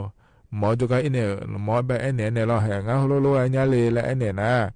หมอเนี่ยเราก็บิโกขอยันไม่เจเดเยเนียวเดก็เจเปียขอเนี่ยข้อมาลาซาดอนเนี่ยลาซาทะเลเนี่ยผายแล้วเนี่ยที่อันนั้นเราเฮ้เปียขอเนี่ยรอเยเนียวเธอหมอจุกมาอีเผื่อหมอจุกไอเนี่ยกูมองอาเจเลยเกินนะเห็นนักก็เปียงอาเจเลยอยากกับกูมีเนี่ยเยเนี่ยมานี่นะแล้วเนี่ยนักก็เธอเงี้ยกูมองเนี่ยเขาแม่ลาซานะขอเนี่ยทะเลออกไปอย่างว่าเราเนี่ยมาเลี้ยงหุ่มมาขอเนี่ยเงี้ยแม่เยเนี่ยเรามาเลี้ยงหุ่มมาแม่ก็เจเธอเนี่ยเขาแม่กูมองเนี่ยอันดับแบงเงี้ยเนี่ยแล้วเธอเนี่ยเฮ้มาเลี้ยงหุ่มเทเจกันเนี่ยเราเนี่ยโดยแล้วยูโดเนี่ยเรานี่อยากกับเขาแม่จานะถ้าเจเลยนะเธอยาสีเยเนี่ยขอเนี่ยฮึบามาเลยที่เบี้ยเนี่ยมันดูตรงนั้นเจก็ยิ่งอาเจเลยเฮงเงี้ยเขาสิญญาณเนี่ยลาซาอินามาดาเดเยเนี่ยเดที่มีเนี่ยลองเขาแม่ลองงานเนี่ยก็ยังมันจะสะดวกก็แม่เขาเลยจะการอากาศด้านไหนเงี้ยอยู่หาถ้าฟ้าห้อเนี่ยเราเนี่ยเขาเชื่อห้อเนี่ยเฮ้ยงานเนี่ยรู้กันมีอะไรแล้วนะอยากกูขออีกงานเนี่ยเยนี้น่าอยู่หามันดูเฮยังมันจะสับบิดเนี่ยก็สิเฮยังเหมือนกับบิมันจะพาด้วยจังก็ดูงาและนาเราเนี่ยเธอเนี่ยอีจู่ยาดอลหลวงจะได้เนี่ยเดที่นั่นก็ดูนะเขาเรียนนาโบเนี่ยก็เงี้ยเรากูโบเนี่ยเย่โบก็นี่แล้วงานเทียนยาละแต่มันเงอเราเนี่ยสัตตาเจอาจจะถ้าจะเจเย่เนี่ยเราอันน่ะเช่เดี๋ยวเราเนี่ยหอบปัจเช่หุ่มงานในถ้าจีหุ่มเช่เธอเราเนี่ยน้ำปลาหุ่มเดผงชูรสหุ่มเดเดี๋ยวอาจจะถ้าจะเจอเดแล้วตัวเกิดงานเทียนยานั่นเธอแต่มันเงอเนี่ยเฮิมขวานี่เงงาเทียเนี่ยเราก็เสียงตัวเลี้ยวเดียเนี่ยเดเธอเนี่ยอยากแก้ปวดหรออยากแก้ปวดแล้วคุณตัวเราเนี่ยเธอเดี๋ยวอาจจะเจอโลมังเงินนะคนนี้บ่ชอนจังอยู่ให้มาสิญญาจังเธอมาชอนเนี่ยอะไรกาโลอาจจะเจอโลเขาก็สิญญาดื้อมาเดี๋ยวเลี้ยจะเดียเนี่ยเดมีอะไรหัวก็อยากจังเจรอเนี่ยอยากพลาอยากแก้ปวดแล้วคุณเธอขอเนี่ยมานี่นะอย่าย้อนรู้จังเจมังเงาเนี่ยน่ารักเนี่ยรอจะสามารถดูแลเงี้ยรอเมียข้าที่ปวดจ่าพัดจ่าคนในลีหลังที่ปวดมันก็น่าเพิ่มยาตามมาจานยาเดยเนียวเดเขาเนี่ยรอเยเนียวเธออยู่หามาโดนแล้วก็อยากชดเชยเขาอีกงานเธอเยเนียวความดังหุ่มมาเบาหวานหุ่มมาเปลี่ยนง่าโลจะช่วยเจมอยากเจอง่าโลแล้วก็ชิ้นเดเลยมีเนี่ยรอเลยเยนี้น่าก่อนไหนน่าโลเดแล้วงานเธอเยเนี่ยรอที่มีเนี่ยเหรอนะคนในยี่หมดจะชาโดก็เกาะรอก็เยนี้นะถอนจ่อยอย่างเพื่อเราคุยจะกาอากาศด้านไหนในบิสิบิกาเดยเนียวเดเฮกันหนาวในตาชาทิบยุมแล้วพนักหาดามาเดยเนียวเดยุ่มเฮกันพอในบินหาดาตาชาเฮกันยุมนาลอเยเนียวอารมณ์บอลในชาตาชางาเยเนียวเฮกันตาชาชิมนาขอเนียวก็อีเจอขอและงาเดที่ขอเลยนะฮะจดามา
ธนาต่อชาลออารมณ์หลอนเนชางาเดยเนเดยวนหลวงพอเนบินาหาดาเกอายนาหาเบียวดูเดยเนียวฮกาจนอปาลาอเนนะหาลา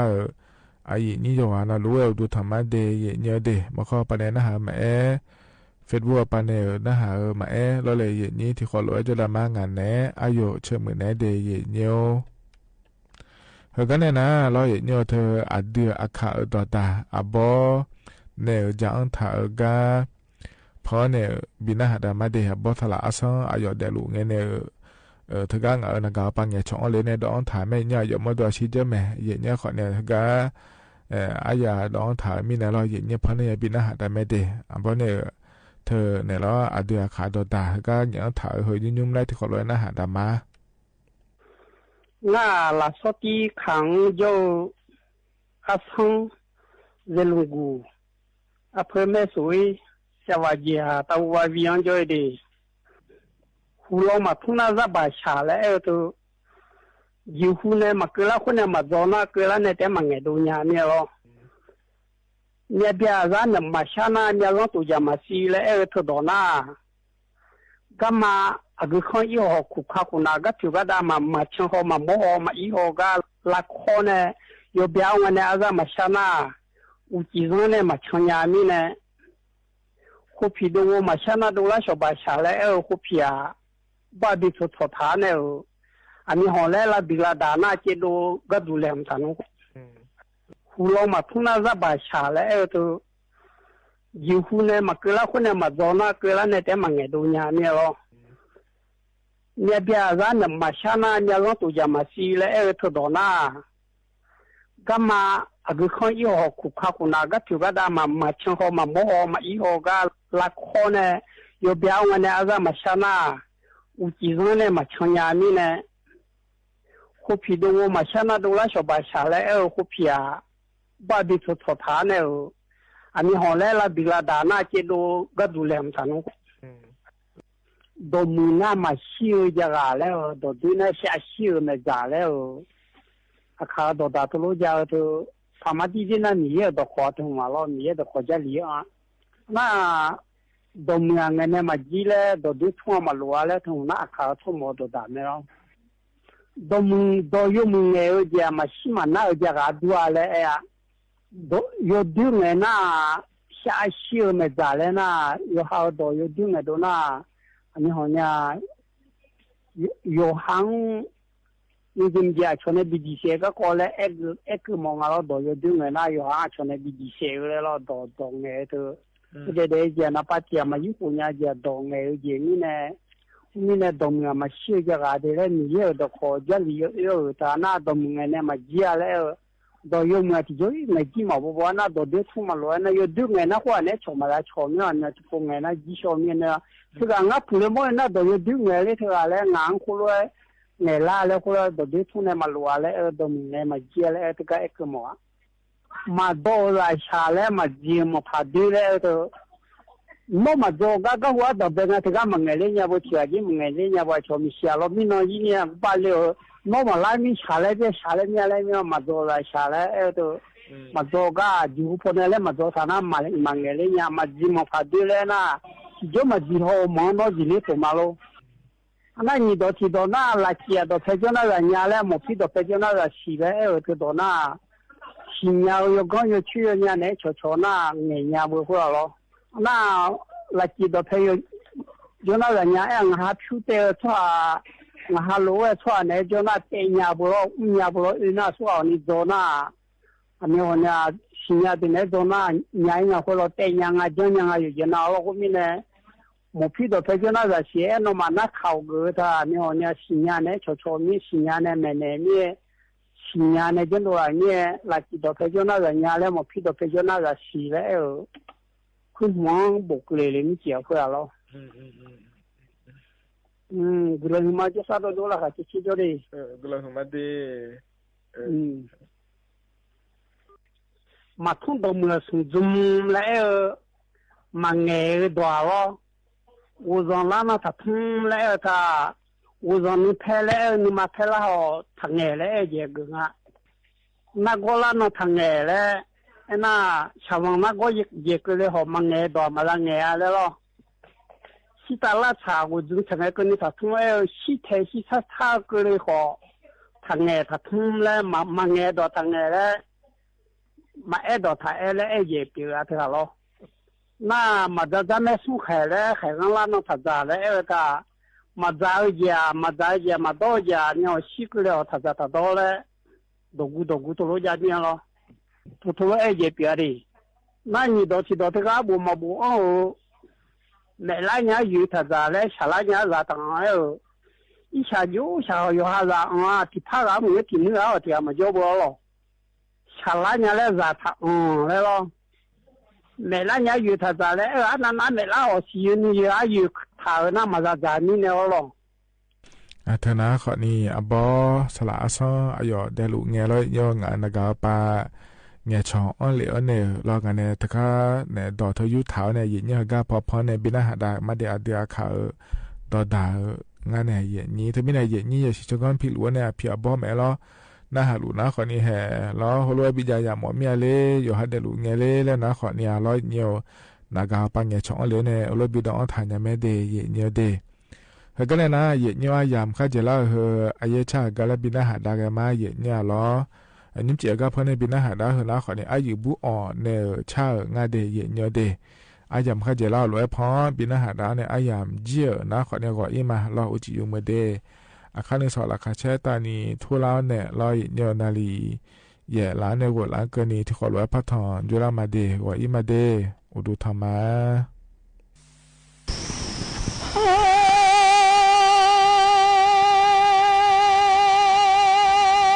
是啥面的？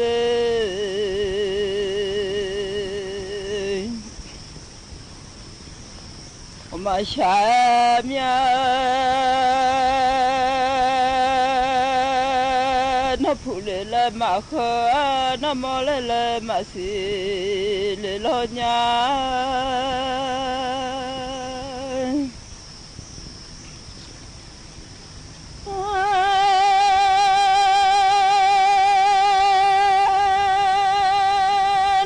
铺来了马河，铺来特别马上面啊，铺来也好的，也马上呀了，那么来了马西来啊，么来可修可拿了钱马上呀。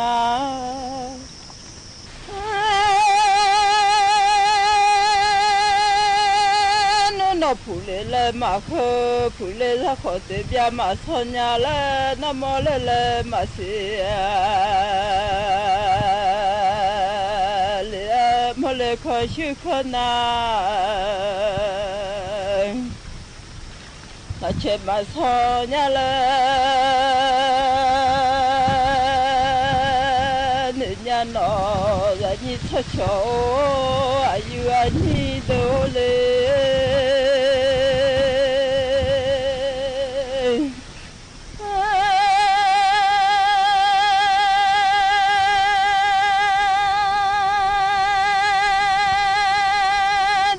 铺来啊，都会拖带来了，出毛来啊，都啊，瞧那草铺来，啊，都会马桶了那，草会马大瞧，路啊伢来都草铺来啊，都会拖带来的。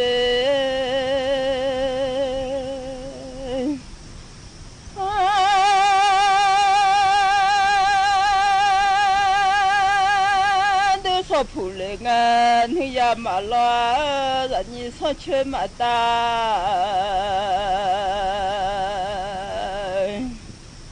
上路啊，伢来，你家出家都偏啦，然后出马你回来这话马回来娘啊。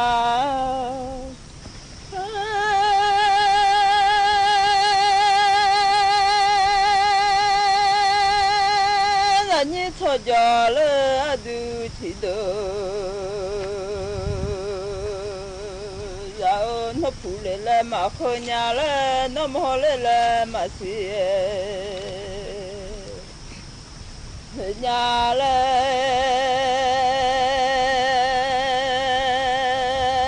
来推着马上，人家他来推着马铺，人家悄悄有啊你都的。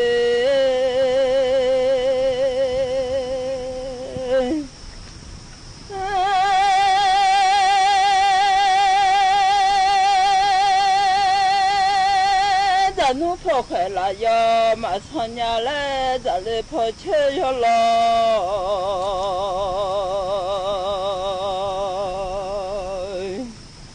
马铺里伢来，人家闹些下面，你妈老会我下了伢。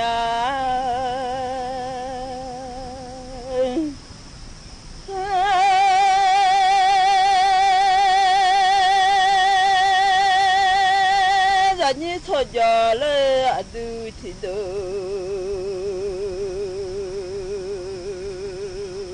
然后俺都把门喊，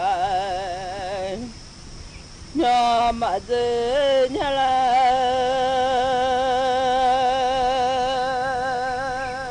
小母鸡吃还苗马铺里啊，都吃铺里啊，到我痛爱的。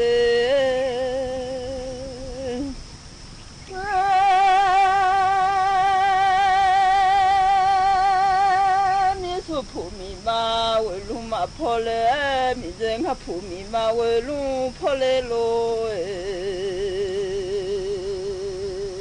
铺嘛了为嘛嘛哟，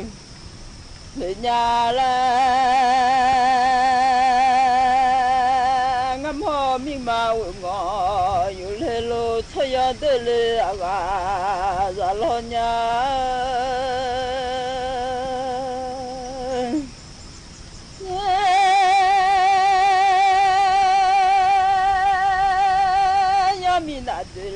嘛，草芽子的嘞，俺伢嘞，草芽的嘞，草草开。马嘞伢嘞，也要米那的嘞，俺毛咱伢是山面的。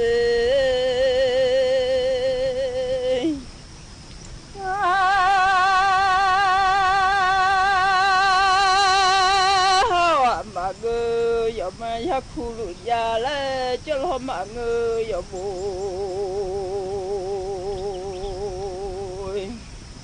呀走路老面，好些山面啊。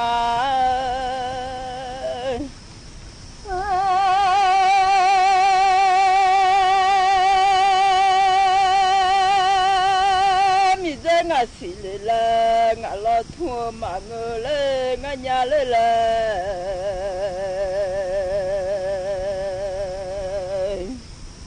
俺到后妈我拼命是谁到高俺，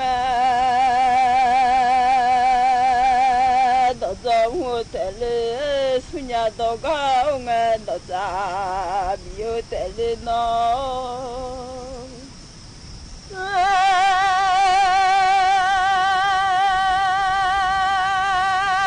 是到高俺到走啊，不迷是到高俺到走马路伢来嘛，伢到高嘞俺到咱比个嘞俺，伢到高俺到咱马路伢。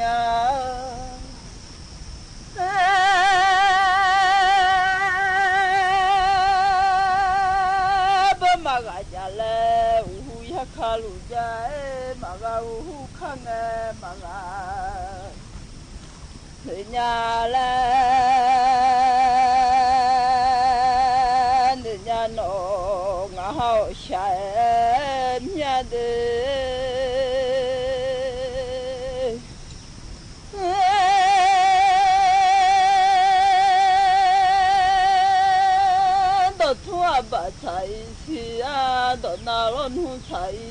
是，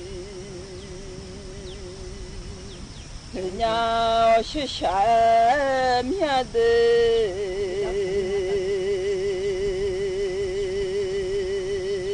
把啥面写到明细头头机票就啊，也没配了好。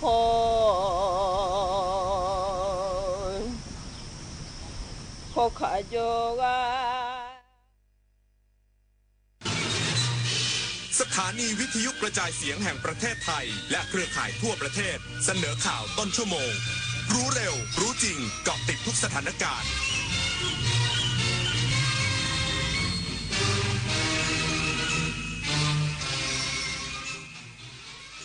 รับฟังข่าวต้นชั่วโมง 22 นาฬิกากับชลธรจันยาครับกระทรวงดิจิทัลเพื่อเศรษฐกิจและสังคมนำร่องเชื่อมโยงข้อมูลระบบสุขภาพหมอพร้อมผ่านระบบ Health Link วางรากฐานสู่บริการสุขภาพดิจิทัลทั่วประเทศอีกสักครู่กลับมาติดตามรายละเอียดครับเนี่ยเพิ่งสแกน QR Code ร้านค้าอ้างว่าจะคืนเงินให้แต่เงินดันหายจากบัญชีเฉยเลยนั่นไงมุกใหม่มิจฉาชีพหลอกโอนเงินข้ามประเทศอะไรนะแล้วจะตามเอาเงินคืนได้จากไหนเนี่ยคงยากที่จะได้คืนแล้วล่ะคราวหน้าคราวหลังตรวจสอบบัญชีปลายทางให้ดีถ้าไม่ใช่สกุลเงินบาทไทยเป็นมิจฉาชีพแน่นอนเข้าใจแล้วต่อไปจะไม่สแกนสุ่ม4สุ่ม5อีกแล้วระวังเพจปลอมขายสินค้าหรือบริการที่ไม่มีอยู่จริงระวังวิดีโอคอลลวงเงินเหยื่อระวังหลอกลงทุนอ้างผลตอบแทนสูงเพราะวัยไหนอาชีพอะไรก็ต้องเป็นเหยื่อของโจรออนไลน์ได้ระวังตัวก่อนคลิกทุกครั้งตั้งคำถามก่อนเชื่อทุกข้อความอย่ารีบจนขาดสติก่อนโอนทุกบาทเจอโจรออนไลน์แจ้งตำรวจไซเบอร์1441ตลอด24ชั่วโมงจำไว้ให้ขึ้นใจรีบโอนโจรยิ้มขอเชิญประสบกนิกรชาวไทยร่วมน้อมรำลึกในพระมหากรุณาธิคุณในงานเฉลิมพระเกียรติสมเด็จพระเจ้าพระคินีเธอเจ้าฟ้าเพชรรัตนราชสุดาสิริโสภาพันนวดีเนื่องในโอกาสวันประสูติครบ100 ปี24 พฤศจิกายน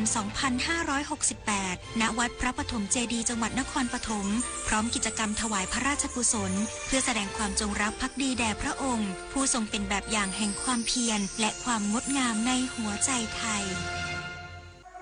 ในโลกยุคปัจจุบันที่ข้อมูลเปลี่ยนแปลงทุกๆเสี้ยววินาทีข่าวปลอมถูกสร้างขึ้นทำให้เราหลงเชื่อได้ง่ายมากกว่าที่คิดอย่าปล่อยให้ใครใช้สื่อมาหลอกเราตรวจสอบทุกข้อมูลก่อนเชื่อดูแหล่งข่าวให้ชัดก่อนแชร์เพื่อไม่ให้ตกเป็นเหยื่อของเหล่ามิจฉาชีพเพราะการรู้เท่าทันสื่อคือพื้นฐานที่ประชาชนอย่างเราจะต้องเข้าใจเพื่อสังคมยุคใหม่ที่ปลอดภัยจากการหลอกลวงอย่าเพิ่งเชื่อเช็คซ้ำๆป้องกันข่าวปลอมกระทรวงดิจิทัลเพื่อเศรษฐกิจและสังคมร่วมกับภาคีเครือข่ายเชื่อมโยงข้อมูลสุขภาพผ่านระบบ Health Link หมอพร้อมนำร่องพื้นที่กรุงเทพมหานครเข้าถึงการรักษาแบบไร้รอยต่อเพื่อวางรากฐานสู่บริการสุขภาพดิจิทัลทั่วประเทศนางจีราวรรณบุญเพิ่มที่ปรึกษารัฐมนตรีว่าการกระทรวงดิจิทัลเพื่อเศรษฐกิจและสังคมหรือ DE กล่าวว่ากระทรวงดิจิทัลเพื่อเศรษฐกิจและสังคมร่วมกับกรุงเทพมหานครและกระทรวงสาธารณสุขลงนามบันทึกข้อตกลงความร่วมมือการพัฒนาและยกระดับคุณภาพการบริการด้านการแพทย์และสาธารณสุขในพื้นที่กรุงเทพมหานครผ่านเทคโนโลยีดิจิทัลเชื่อมโยงข้อมูลสุขภาพผ่านระบบ Health Link ที่สถาบันข้อมูลขนาดใหญ่องค์การมหาชนหรือ BDI เป็นหน่วยงานสนับสนุนการเชื่อมต่อประวัติการรักษาหน่วยบริการภายใต้กรุงเทพมหานครและกระทรวงสาธารณสุขให้สำเร็จปัจจุบันระบบ Health Link เชื่อมข้อมูลสุขภาพสถานพยาบาลในพื้นที่กรุงเทพมหานครแล้วกว่า 1,500 แห่งซึ่งความร่วมมือกับระบบหมอพร้อมจะทำให้ประเทศไทยสามารถเชื่อมข้อมูลสุขภาพได้กว่า 15,000 แห่งทั่วประเทศเชื่อมั่นว่าการสร้างระบบบริการสุขภาพที่ไร้รอยต่อไม่ว่าจะโรงพยาบาลในภูมิภาคโรงพยาบาลในกรุงเทพมหานครศูนย์บริการสาธารณสุขหรือคลินิกที่ร่วมโครงการซึ่งทั้งหมดนี้จะเกิดประโยชน์ต่อประชาชนได้อย่างแท้จริงนันภาแสนตุ้มรายงานคณะผู้แทนจากมณฑลชิงไห่สาธารณรัฐประชาชนจีนเยือนจังหวัดเชียงใหม่กระชับความสัมพันธ์และขยายความร่วมมือด้านการพัฒนาเศรษฐกิจ นายวีรพงษ์ฤทธิ์รอดรองผู้ว่าราชการจังหวัดเชียงใหม่เปิดเผยว่าในหยางจื้อหวนรองผู้ว่าการมณฑลชิงไห่และคณะผู้แทนจากมณฑลชิงไห่สาธารณรัฐประชาชนจีนได้เดินทางมาเยือนจังหวัดเชียงใหม่เพื่อกระชับความสัมพันธ์และขยายความร่วมมือระหว่างทั้งสองพื้นที่ในมิติต่างๆทั้งการพัฒนาเศรษฐกิจการลงทุนการท่องเที่ยวการศึกษาและวัฒนธรรมรวมถึงการพัฒนาเมืองอย่างยั่งยืนการมาเยือนของคณะผู้แทนมณฑลชิงไห่ในครั้งนี้ถือเป็นอีกก้าวสำคัญในการสร้างความสัมพันธ์ระหว่างไทยจีนให้แน่นแฟ้นยิ่งขึ้นและเป็นโอกาสที่ดีในการผลักดันความร่วมมือในมิติต่างๆให้เกิดผลเป็นรูปธรรมส่งเสริมความสัมพันธ์ระหว่างประเทศพัฒนาเศรษฐกิจฐานรากสร้างเครือข่ายความร่วมมือด้านการท่องเที่ยววัฒนธรรมและการพัฒนาเมืองอย่างยั่งยืนพร้อมกันนี้ได้มีการหารือเกี่ยวกับการส่งเสริมความร่วมมือการสถาปนาความสัมพันธ์เมืองพี่เมืองน้องระหว่างจังหวัดเชียงใหม่กับมณฑลชิงไห่ซึ่งขณะนี้ได้ดำเนินงานมาถึงขั้นตอนการหารือด้านเนื้อหาและการเตรียมความพร้อมก่อนการลงนามในหนังสือแสดงเจตจำนงเพื่อเป็นกรอบสำคัญของความร่วมมือในอนาคตพิมลกันเดชาชัยทีมข่าวสวทเชียงใหม่รายงานสำนักงานเกษตรอำเภอเมืองตรังจังหวัดตรังแจ้งเตือนเกษตรกรผู้ปลูกปาล์มน้ำมันเฝ้าระวังการระบาดของด้วงกุหลาบเข้าทำลายในปาล์มน้ำมันแรกปลูกจนถึงอายุ1 ปีนางนิตยาจันทร์ประทีปเกษตรอำเภอเมืองตรังเปิดเผยว่าสำนักงานเกษตรอำเภอเมืองตรังได้เร่งประชาสัมพันธ์เพื่อแจ้งเตือนเกษตรกรผู้ปลูกปาล์มน้ำมันให้เฝ้าระวังการระบาดของด้วงกุหลาบที่จะเข้าทำลายในปาล์มน้ำมันแรกปลูกจนถึงอายุ1 ปีโดยมักพบปัญหาด้วงกุหลาบกัดเจาะใบอ่อนทำให้ใบขาดแหว่งเป็นรูและเหลือแต่ก้านใบหากมีการระบาดรุนแรงส่งผลให้ปาล์มน้ำมันชะงักการเจริญเติบโตทั้งนี้ด้วงกุหลาบมักระบาดในช่วงฤดูฝนขยายพันธุ์โดยการวางไข่ตามกองซากพืชกองปุ๋ยหมักตัวเต็มวัยจะเข้าทำลายต้นปาล์มน้ำมันในช่วงเวลากลางคืนจึงขอแนะนำให้ชาวสวนปาล์มน้ำมันหมั่นสำรวจแปลงสม่ำเสมอเพื่อให้สามารถป้องกันกำจัดได้อย่างทันท่วงทีหากมีการระบาดของด้วงกุหลาบแต่หากเกษตรกรไม่สำรวจและไม่ป้องกันหากเกิดการระบาดอาจส่งผลให้ปาล์มน้ำมันโทรมและตายได้ในที่สุดส่วนวิธีการป้องกันกำจัดสามารถทำได้โดยเก็บตัวด้วงกุหลาบทำลายในกรณีพบการเข้าทำลายเพียงเล็กน้อยหรือกรณีพบการระบาดมากสามารถใช้สารเคมีจำกัดแมลงเพื่อควบคุมการระบาดให้ลดลงได้ยศพรนะคะไกรศรีสวทตรังรายงานจบข่าวชลธรจัญญาอ่านรับฟังข่าวครั้งต่อไปเวลา 23:00 น.ครับติดตามข่าวที่นำเสนอไปแล้วได้ที่ www.thainews.prd.go.th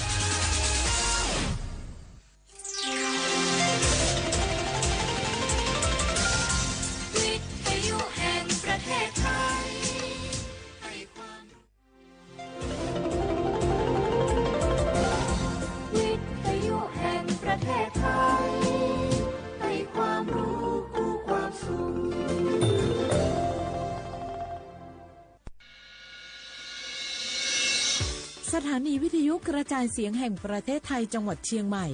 AM 1476 กิโลเฮิรตซ์สถานีวิทยุภาคภาษาชาติพันธุ์แห่งเดียวในประเทศไทยที่มีความทันสมัยเชื่อถือได้สร้างอัตลักษณ์กลุ่มชาติพันธุ์สู่สากล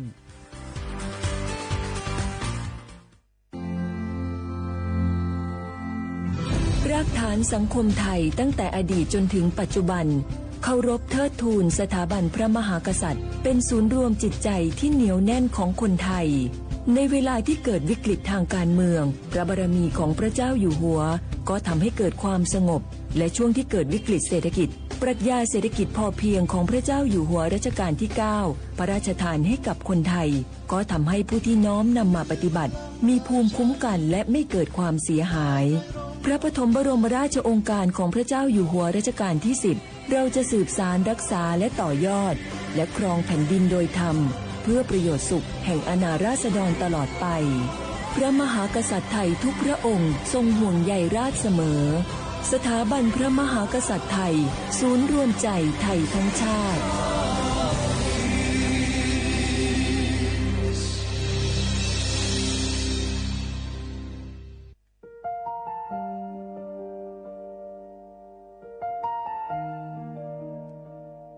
ขอน้อมเกล้าถวายอาลัย สมเด็จพระพันปีหลวงพระแม่แห่งแผ่นดินผู้ทรงเมตตาเหนือเกล้าขอพระองค์เสด็จสู่สวรรคาลัยข้าพระพุทธเจ้าข้าราชการและเจ้าหน้าที่สถานีวิทยุกระจายเสียงแห่งประเทศไทยจังหวัดเชียงใหม่กรมประชาสัมพันธ์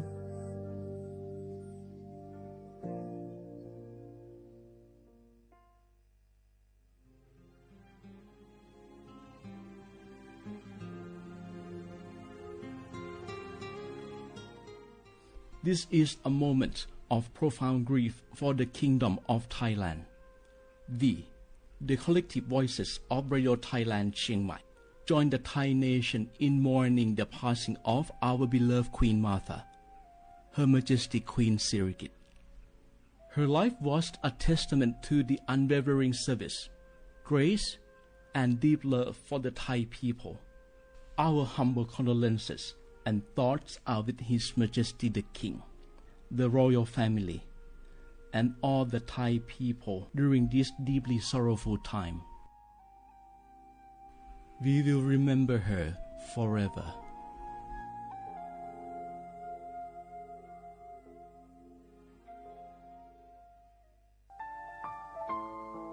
เฮาข้าพี่น้องเจ้าคือไตมีตั้งหม่องเจออันเจ้านางหอคำสมเด็จพระนางเจ้าสิริกิติ์พระบรมราชินีนาถพระบรมราชชนนีพันปีหลวงเลยเข้าสวนหมักฮักคำนนเพกว่าย้อนสู้เก่าตึงปันเฮาวิเย็นขวัญเงาเจ้าเฮาข้าฮอดถึงตีสุคติกัดเย็นเสกำเฮาข้าพี่น้องก้นคือไต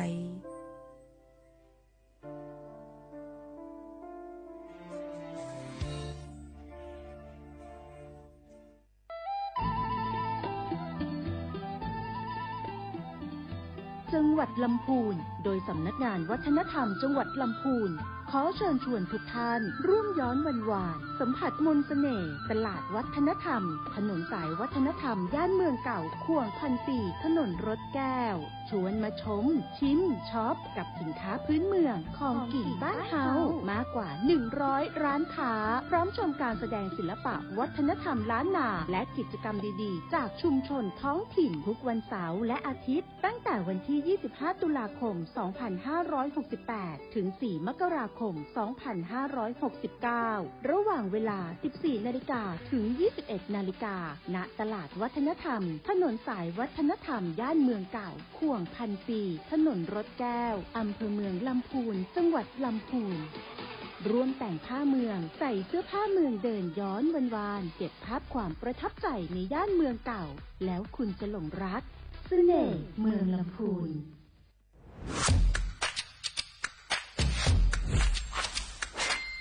กลับมาแล้ววันนี้กับโครงการคนละครึ่ง plus รัฐออกครึ่งประชาชนออกครึ่งช่วยเศรษฐกิจไทยหมุนเวียนเติบโตถ้าเราช่วยกัน plus ต่อยอดให้เศรษฐกิจไทยเติบโตอย่างยั่งยืนด้วย5 plus plus ที่ 1 เพิ่มช่วงอายุผู้เข้าร่วมโครงการจาก18ปีเป็น16ปีplus ที่ 2 เพิ่มวงเงินใช้จ่ายจาก150 บาทเป็น200 บาทเพิ่มพลังซื้อของประชาชนเพื่อกระตุ้นการหมุนเวียนในระบบเศรษฐกิจฐานรากลดภาระค่าครองชีพ plus ที่ 3 เพิ่มสิทธิพิเศษด้วยการดูแลผู้ที่อยู่ในระบบภาษีให้ได้รับสิทธิพิเศษมากขึ้นเพื่อสร้างแรงจูงใจให้ทุกคนร่วมอยู่ในระบบอย่างโปร่งใส plus ที่ 4 เพิ่มโอกาสให้นิติบุคคลขนาดเล็กเข้าร่วมได้ให้ธุรกิจเติบโตเป็นกำลังสำคัญของเศรษฐกิจไทย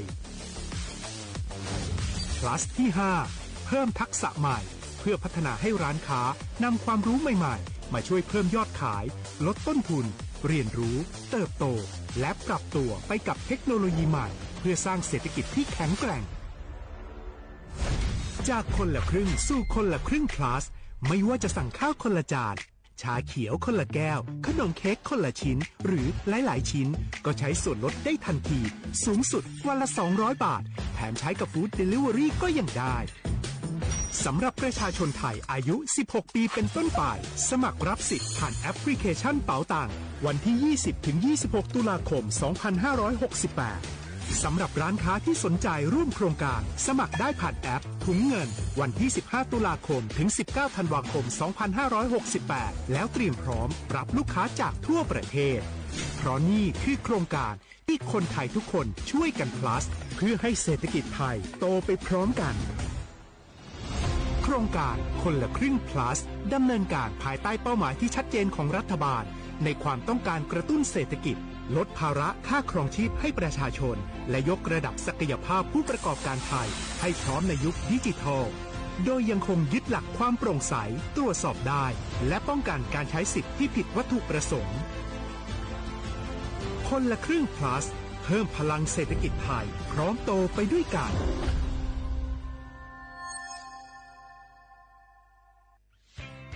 เส้นทางสายหมอกที่สวยที่สุดในเมืองแพร่กำลังรอทุกคนไปวิ่งด้วยกันครับทุกก้าวของคุณคือพลังของลมหายใจ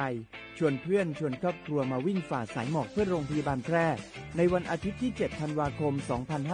2568 บริเวณลานกิจกรรมหลังวัดพระธาตุช่อแฮมาร่วมกันส่งต่อพลังแห่งความดีเพราะทุกก้าวของคุณช่วยต่อชีวิตให้กับผู้ป่วยในโรงพยาบาลแพร่สมัครได้เลยวันนี้แล้วไปวิ่งด้วยกันในวันอาทิตย์ที่ 7 ธันวาคม 2568 พบกันบริเวณลานกิจกรรมหลังวัดพระธาตุช่อแฮนะครับ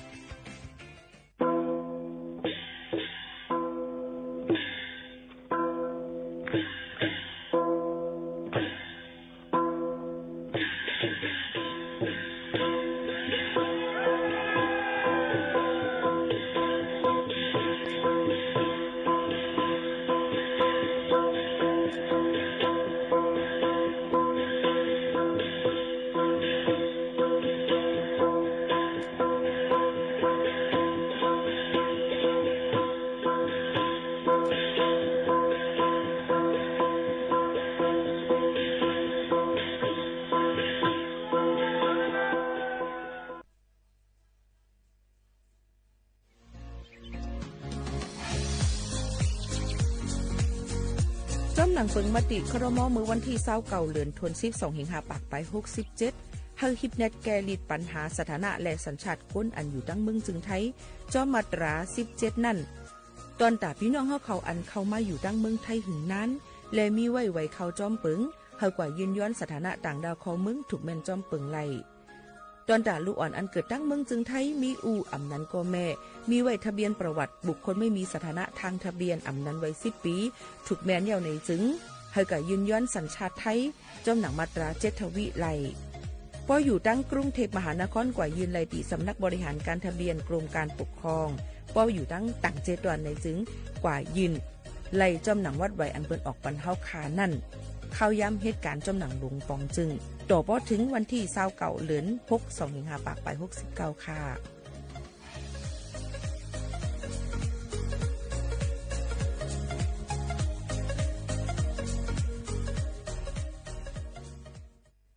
พี่น้องเขาสนใจใครปืนเผาผ่านตั้งห้องปล่อยเสียงสวทเก้งใหม่ปั่นตั้งหูห่มปาดังมีดังซื้อถ่อมแจ้งแล้งหลีกว่าไก่ในปืนตีเจดอนเก้งใหม่กับสืบมาเลยดี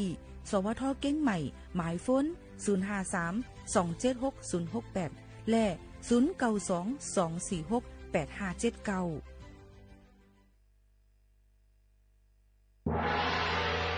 เขาหักกันเป็นแห้งเขาแป้งกันเป็นใหญ่เขานั่งกันหักกันเทสันนันเขาอยาก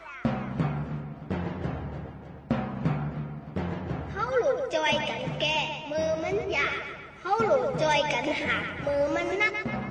ลูหมอหักกันมือไปตายลูหมอเซร้ายมือไปซุ้ม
เมืองสุงค่ะเมืองสุงพี่น้องผู้ยินถ่อมเฮาเขาตั้งเสียงค่ะฮบทบซ้ำกันในตอนการห้องปล่อยเสียงสวทเก่งใหม่ AM 147กิโลเฮิรตซ์ปืนปล่อยเสียงกวนวันข่าวยาม 10 โมงถึง 11 โมงกลางในกลางค่ำอยู่จอมขาวโมขาวนวลสุภาวันเชื้อสารวินเป็นอ้อยก่ออ้อยเสพ่อแม่พี่น้องเฮาเขาค่ะอ้อในวันเมื่อในถึงมาวันอาทิตย์ที่16เดือนธันวาคม11ปีคริสต์2หิงปลาย25ปีได้2หิง1ปากปลาย19ปีก็จ่าในหิง3ปากไป87คู่เป็นเดือน12ลอง11คำฮอดถึงมาอยู่จอมกันดีในหับถอมรายตั้งเรดิโอออมล้มหับถอมรายตั้งแฟนเพจ Facebook สวทเก่งใหม่ AM 147กิโลเฮิรตซ์ปืนปล่อยเสียงปันพี่น้องเฮาเขาให้เล่นเงินถอมจอมกันอยู่อำห้างค่ะ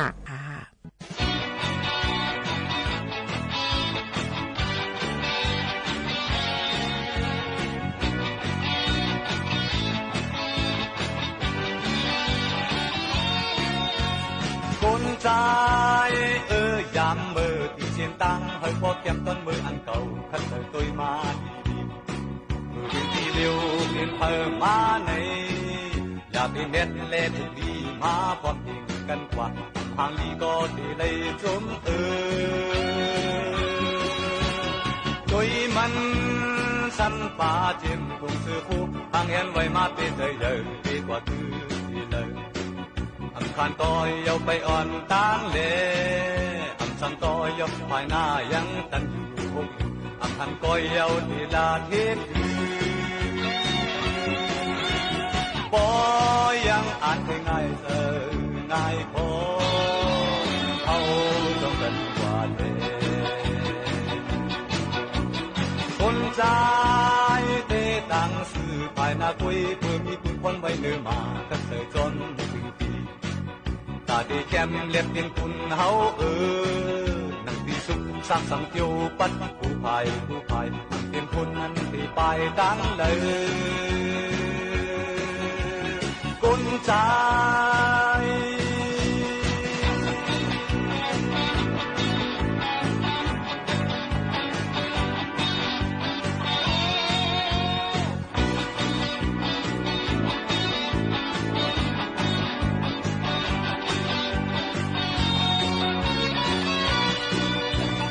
คนใจต่างสู่ภายหนาวเพื่อมีคุณคนไว้เดิมมากันเลยจนถึงทีตาที่เข้มเล็บดินคุณเฮาหนึ่งที่สุขสักสังเกียวปัดผู้ภายเป็นคนนั้นที่ไปตั้งเลยด้วยมันสัมปาจิมตรงเสือคู่ห่างเห็นไว้มาเป็นเลยเดินดีกว่าคือดีเลยขันก็ยาวไปอ่อนตั้งเล่ขันก็ยาวไปหน้ายังตันอยู่ขันก็ยาวติลาทิศก็ยังอ่านให้ง่ายเสียง่ายพอเอาจนกันกว่าเล่คนใจเตะตังสื่อภายหน้าคุยเพื่อมีคุณคนไว้เดิมมาขันเจอจนตาที่เข้มเล็บดินคุณเฮานังที่สุขสักสังเกียวปัดผู้ภายดินคุณนั้นที่ไปตั้งเลยคนใจ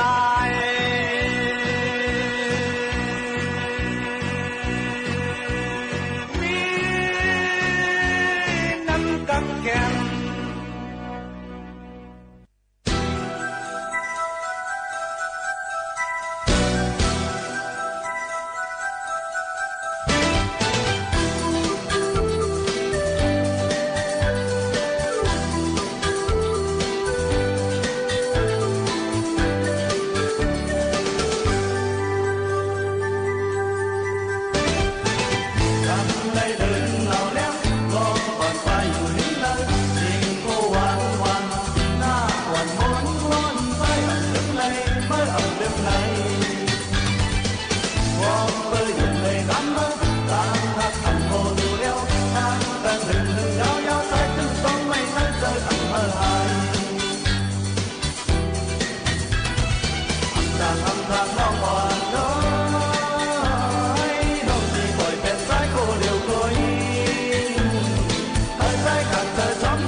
สายพระจันทร์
พี่น้องเขาจงฮู้ค่ะคือว่านะคะเปิ้นได้มีนาการนะคะเปิ้นเผาดังสื่อโซเชียลมีเดียว่าหาการไล่ลีนะคะอำตับดูกว่าเลยจำจังได๋เฮาหลู่เลยฟังกันไว้ก็บ่ว่าเฮาคักใครเลยเงินง่ายๆอำดูออกเอ็นแห้งหังซึ่งนั้นค่ะหนังฮือบ่ได้อำตกล็อกยาก้นอันเปิ้นหยอกแลนเฮาคันนั้นเฮาถูกลีเลยฮู้ไว้นี่ก็1เปิ้นได้จันเฮาเข้าจุ่มเปิ้นเฮนะคะยก็บอกว่าสุดที่เลยเปิดศูนย์ในศูนย์เปลี่ยนศูนย์เงินการนายตอนแต่แฮบการมา1ปีที่เลยการนายจังไหนค่ะยก็เงินในตีถอนอำไลจังไหนค่ะเนาะข้อที่2 3ตีส่งบันคู่ของอันเตอยู่ก็กะตีเก็บเอากามัดจำกาจะหลามมันไวกว่าเฮ็ดจังนั้นค่ะมันก็มันก็ติมีว่าการง่ายนะคะตบ J5 นะคะซอยหมอกซอยไม้5จึงไหนค่ะพอจะไหนมาก็มาเปิ้นก็ขึ้นดิตุกย้อนเงินเนาะค่ะเที่ยงเฮนะคะหยอกแลนเฮาค่ะเนาะข้อที่3ซ้ำนะคะเตลอยเงินบัดเฮาหยอกแลนเสียก็ย้อนสลิปในนั่นค่ะเงินจังไหนค่ะเฮ็ดเป็นการจ้างปันที่จังไหนนะเฮ็ดคือการเงินอำถึงพอง5ซึ่งนั้นจังไหน5จังนั้นไหนค่ะย้อนเปิ้นนั้นเลยลองตั้งจังไหนอย่าไปกว่าจ่ายเงินอ่อนตั้งโจกติเหตุการณ์อีสังกะเย้าเนี่ยค่ะมาอันว่าติได้จ่ายเงินก็มัดจำมันกว่าจังนั้นจังไหนเนี่ยค่ะเนาะลองตั้งอันนี้มันผิดค่ะเนาะอย่าไปเฮ็ดล่าๆเนี่ยค่ะนี่ก็มาฝากตวนสู่ถึงพี่น้องเขาแทงก่อน1จังหนังไหนค่ะพี่น้องเขาค่ะเ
đang hai giờ chưa ân tuôn qua có từng mặt đầu mặt tiếng lý mày cầu lấy chết cầu lấy xuống cầu lấy tớ trời cầu lấy ốp hát mà nằm cầu lấy lớn cầu lấy mơ cầu lấy hai đường cầu lấy biết mà đang nằm cầu lấy hay cầu lấy khát cầu lấy khó cùng cầu lấy muốn giúp mà nằm cầu lấy dễ cầu lấy xuống cầu lấy tớ trời cầu lấy ốp hát mà nằm cầu lấy đỡ cầu lấy mơ cầu lấy hai đường cầu lấy biết mà đang nằm cầu lấy hay cầu lấy khát cầu lấy khó cùng cầu lấy muốn giúp mà nằm vội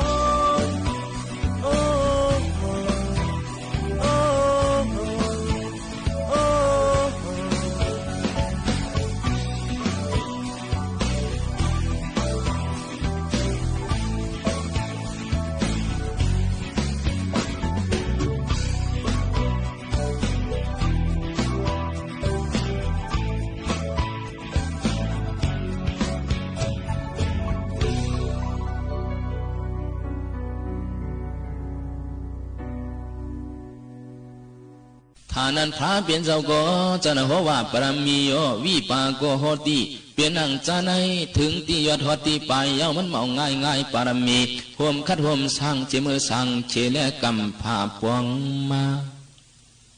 ถึงมาปานันเปลี่ยนตั้งไว้สันราจาก้าพีจวนสองวันมีนางพวกเลยผัดกันยันก้ากว่าบันเข้าเปลี่ยนหมุนสูงพระจังจุจาสั่งทับมายังจังในเป็นอันถึงจอมไปเที่ยวอภิตั้งลงต้องเลยปงเสกคือผีคือกวนอำในขึ้นหายขึ้นมวนซ้ำสองขาตั้งตีเจ้าดักไข่ลาดปานจานไว้สันตราหลวงเจ้าเอาเปลี่ยนตั้งดูจุนจากก้าเพราะเลยยันฟังลืมปีเมืองเจ้าหอคำมือสั่งเนไม่เสียนลำนั้นยาเข้าเป็นหลายวังกำปาหลายวังกำปาพอไม่ลุกเลยมือภาวนาไว้กะหากินโอจามักไม่มักตวกยังเลยเอาเปลี่ยนจากการนั่งเจ้าถอดปียังเลยยันกัน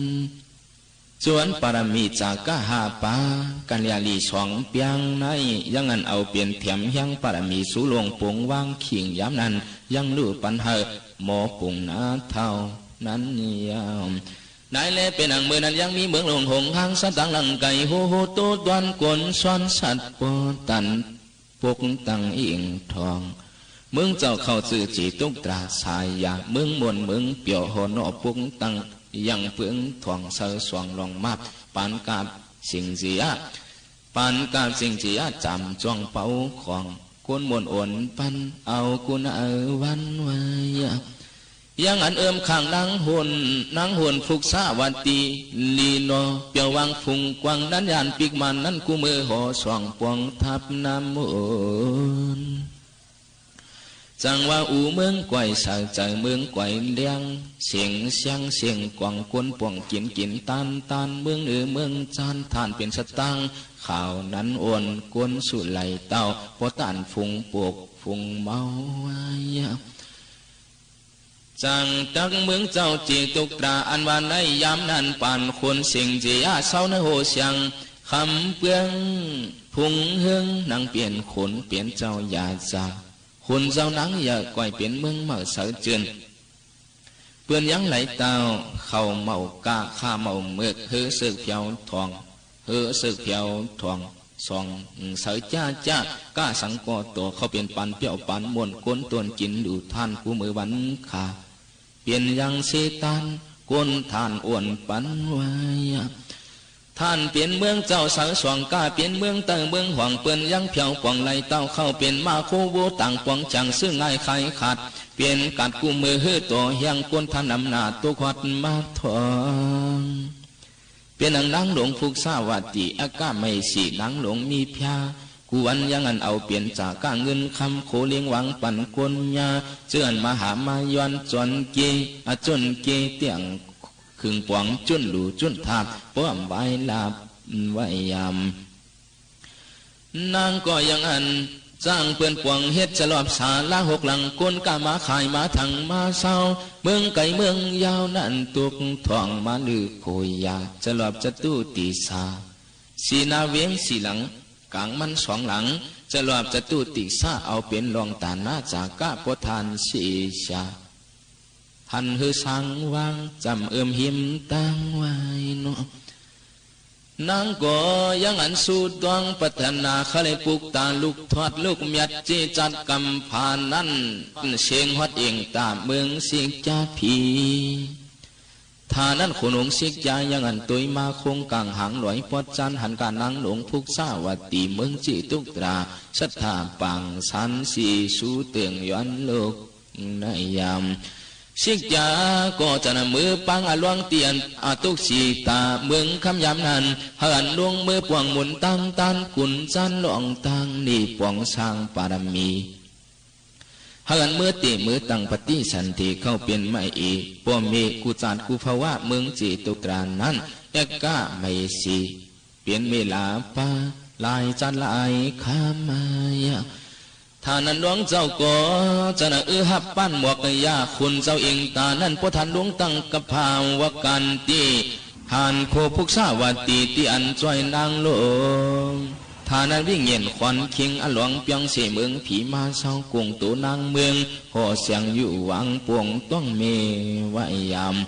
ท่านั้นนางหลวงมีพยาก็หูยาวปฏิสันติมาติมาเศร้าหนักโตข่าวโมยิงนางยังอันหันเสือสังวังกาตังหลวงตุหังขันธายังอันอำจ้าอำไม่อำมีเจ็บไขโยกะยังอันกัดเย็นจำสาปังเจือนอำก้นแน่อำขึ้นสว่างนางจึงนำหน้าเย็นไว้มันยังมีเพสังโน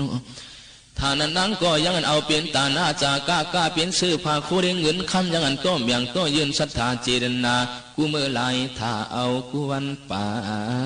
นจึงจึงฟุงนาง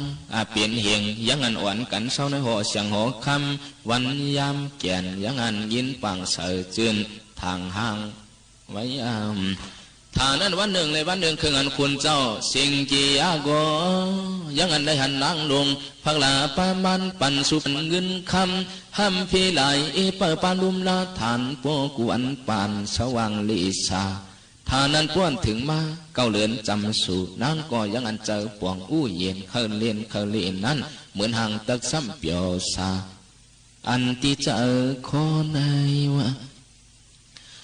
นางก็ยังอันจั่วจึงจริงอายาหาปักนั้นท่านั้นตั้งกวนเลียนอู้เย็นส่วนโคมวกยาปันป่าอันตีนส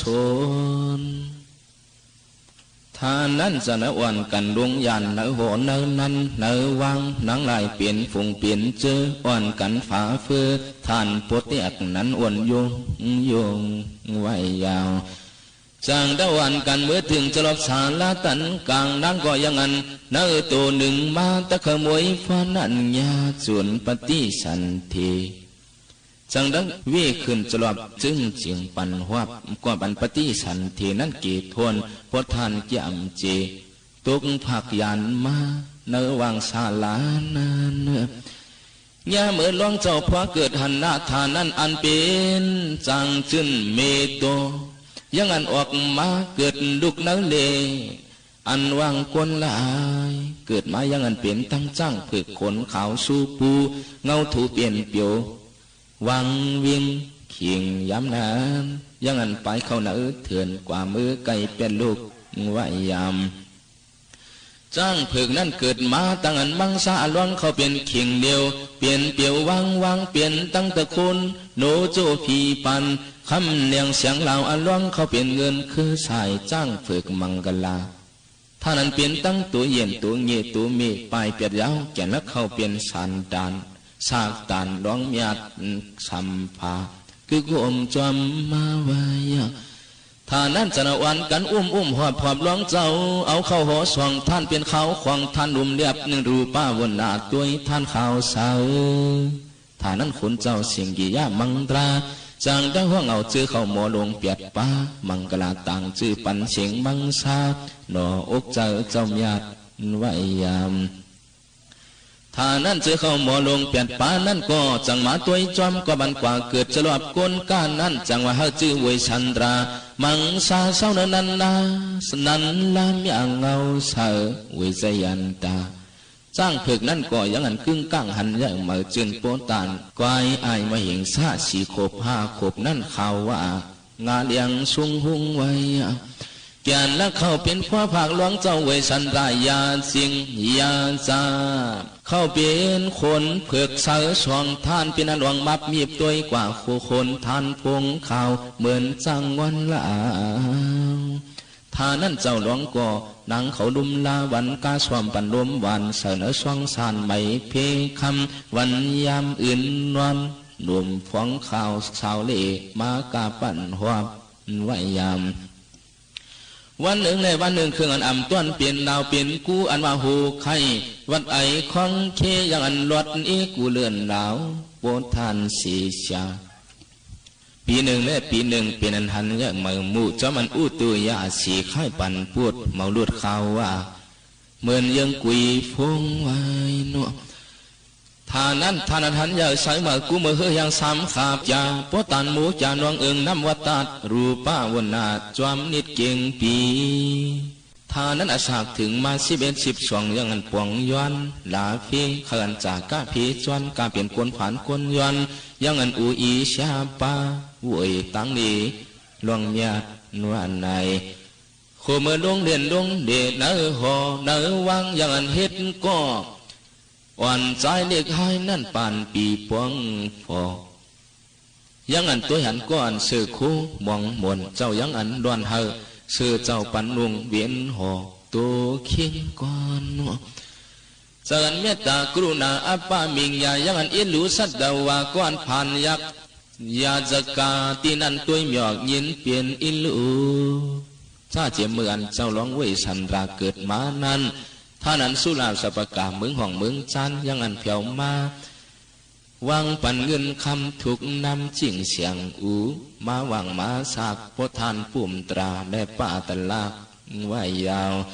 โพธานผลเงินผลคำวันยามเจ้าทวงท่านป้ามองอำไว้นายอันไหนเมียวซื้อโค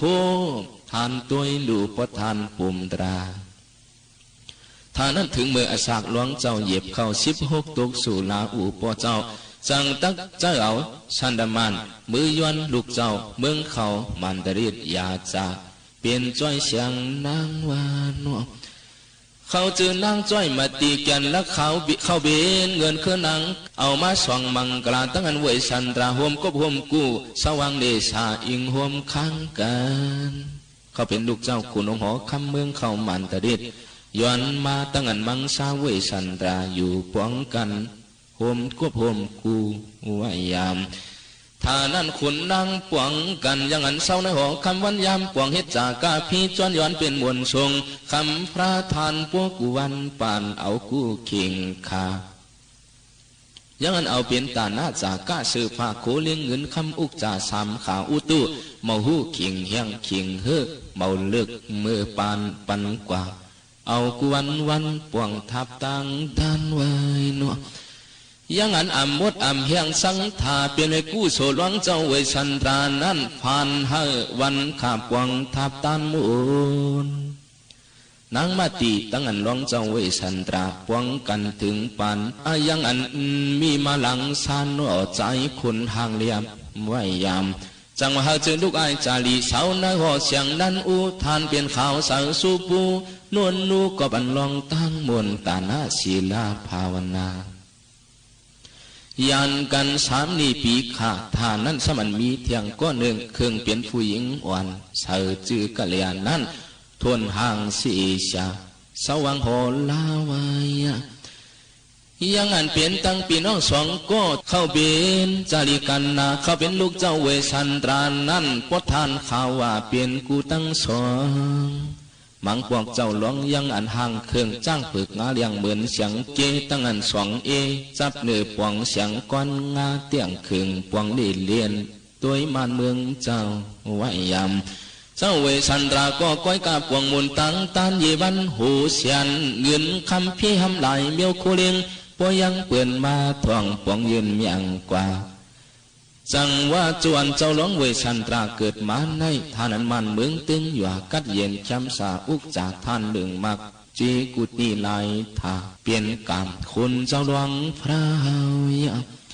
ถึงมาข้าวันกระทรงนายยงเดินห้องเดินเจ็ดท่านั้นจ้างฝึกปุกงงเย้าห้องหุดตึงเปลี่ยนท่านเนื้อมันเมืองคุณท่านั้นท่านเปลี่ยนฝนหลงครุมตกมากูนั่นเห็ดให้เห็ดนาหังฝังมันท่านปวเตียกนั้นโอนสวมถูสวมเข้าก้นท่านปวเตียกโอนไว้ยาวโอ้ยาวโอ้เต้นนาย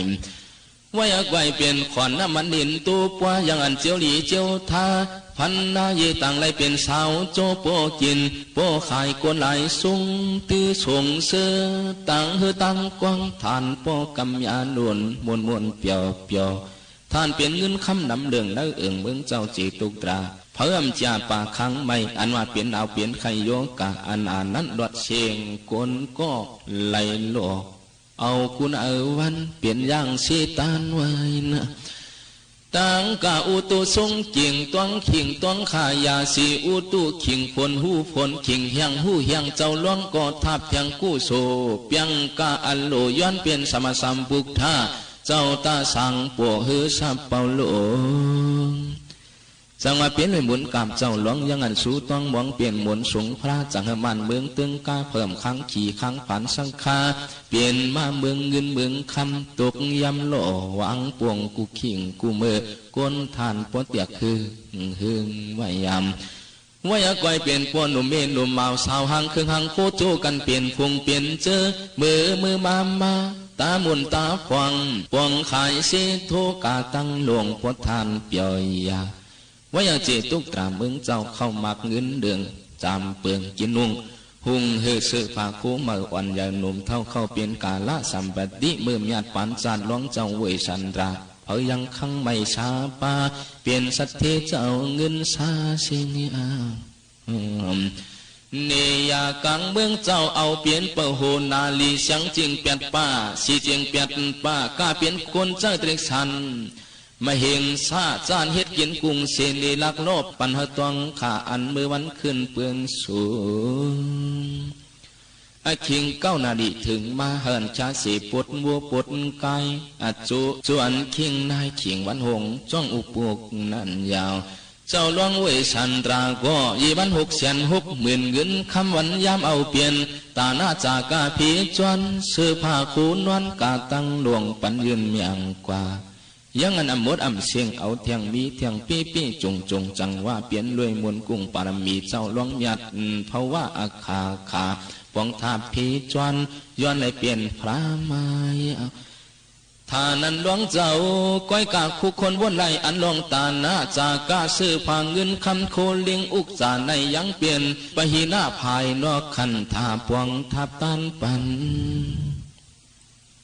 สังวามีตั้งก่อนดูขามเข้าเลยเข้ากินตูตนคิงว่าฐานนั้นคิงเก่าตักปวยจวนจ้าขามหัดหันดูเฮมั่มปวดตับใส่อีเก้ายาวนั่นจามจากนักเข้าเปลี่ยนตาหน้าจากาอิจตาเนื้อตัวอ่ำกวมเฮเปลืองสั่งตั้งตายตั้งชุมท่านั้นเปลี่ยนมาลายปานายข้าหลวงพระวนจอมหลวงเปลืองนั้นเจอเจียงตวงตาลุยยาท่านั้นท่านเป็นลิ้นสันหึกหักหาปากเจเมน้ำสมุตราท่านปั่นขึ้นเป็นท่าลิ้นตวงตุมและตามดำมาเนาะท่านั้นเผยก็ท่านปอตรงตื่นเตียกนั้นขันว่าอิงสันเบื้องหวน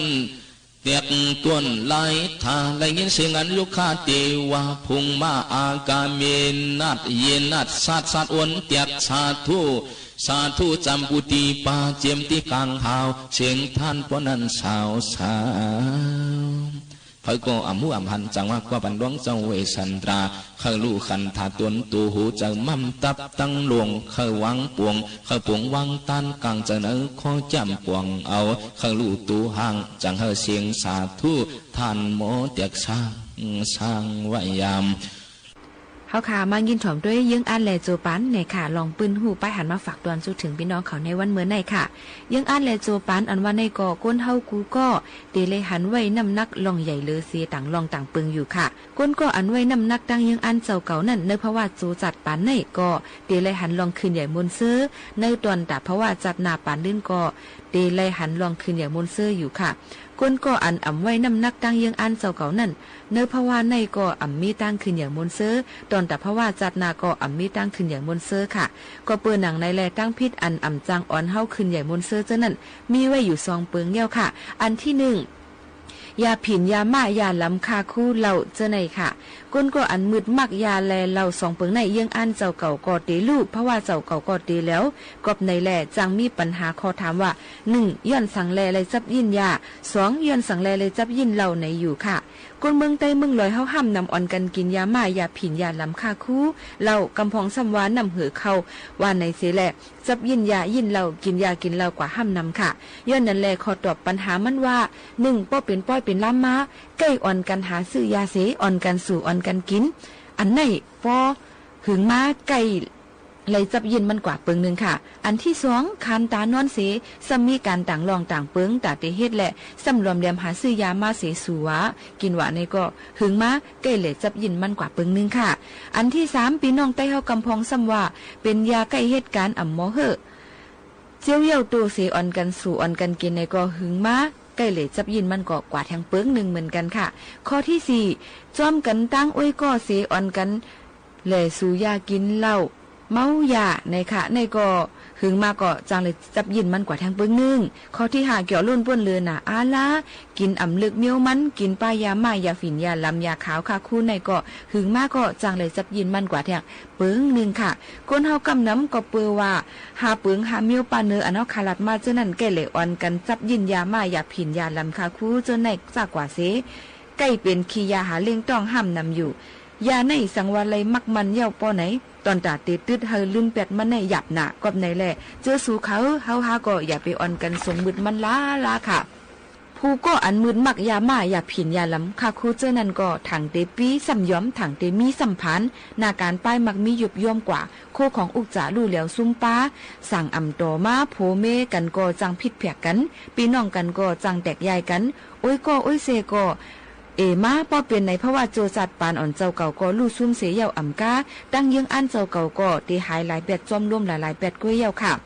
ตั้งนี้กู้สู่ตาเพราะว่าจัดนั้นนั่นก็เจ้าเก่าเตอ่ำว่นขอบตาเตเฮ็ดตาเตปองสังกุ่งว่นขอบตาเตเลยกินยาเกี่ยวจ้อมยามาอยากผินยาล้ำค่าคู่เขาเจอในก้วยพอจึงนั้นเตเลยว่าตอนตาเพราะว่าโจจัดปานในก็อ่ำมีตั้งขึ้นใหญ่มนซื้อ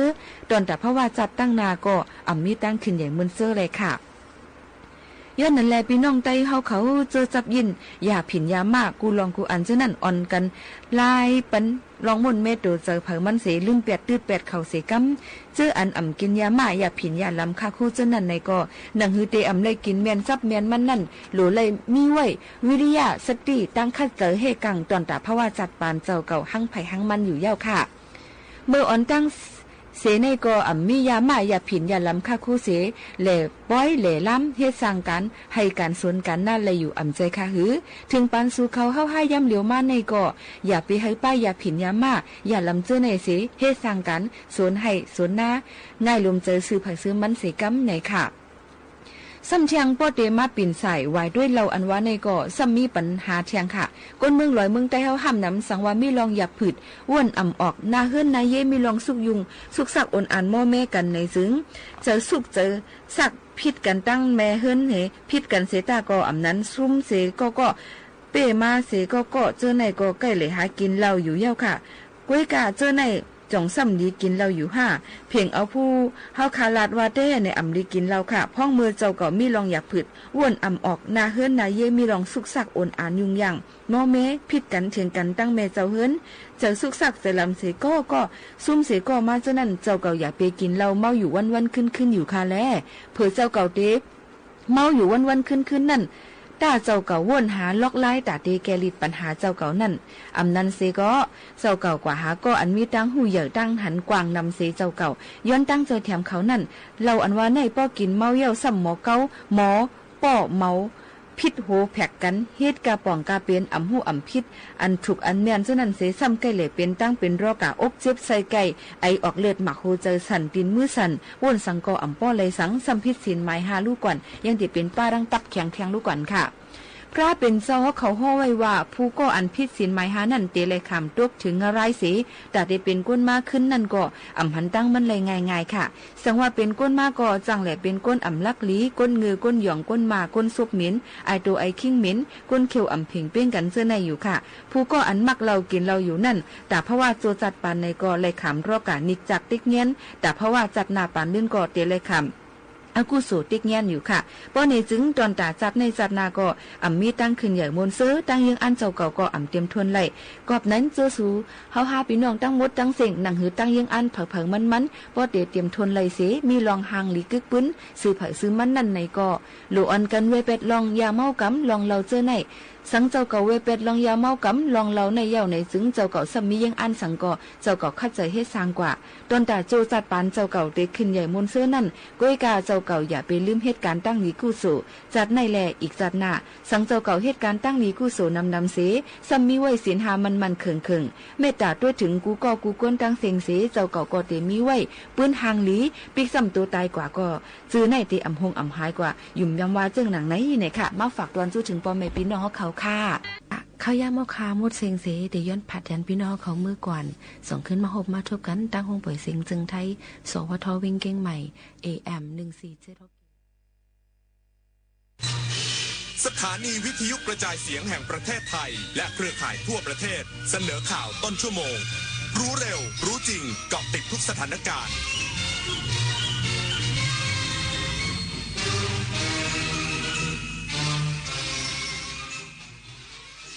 รับฟังข่าวต้นชั่วโมง 23 นาฬิกากับชลธรจัญญาครับ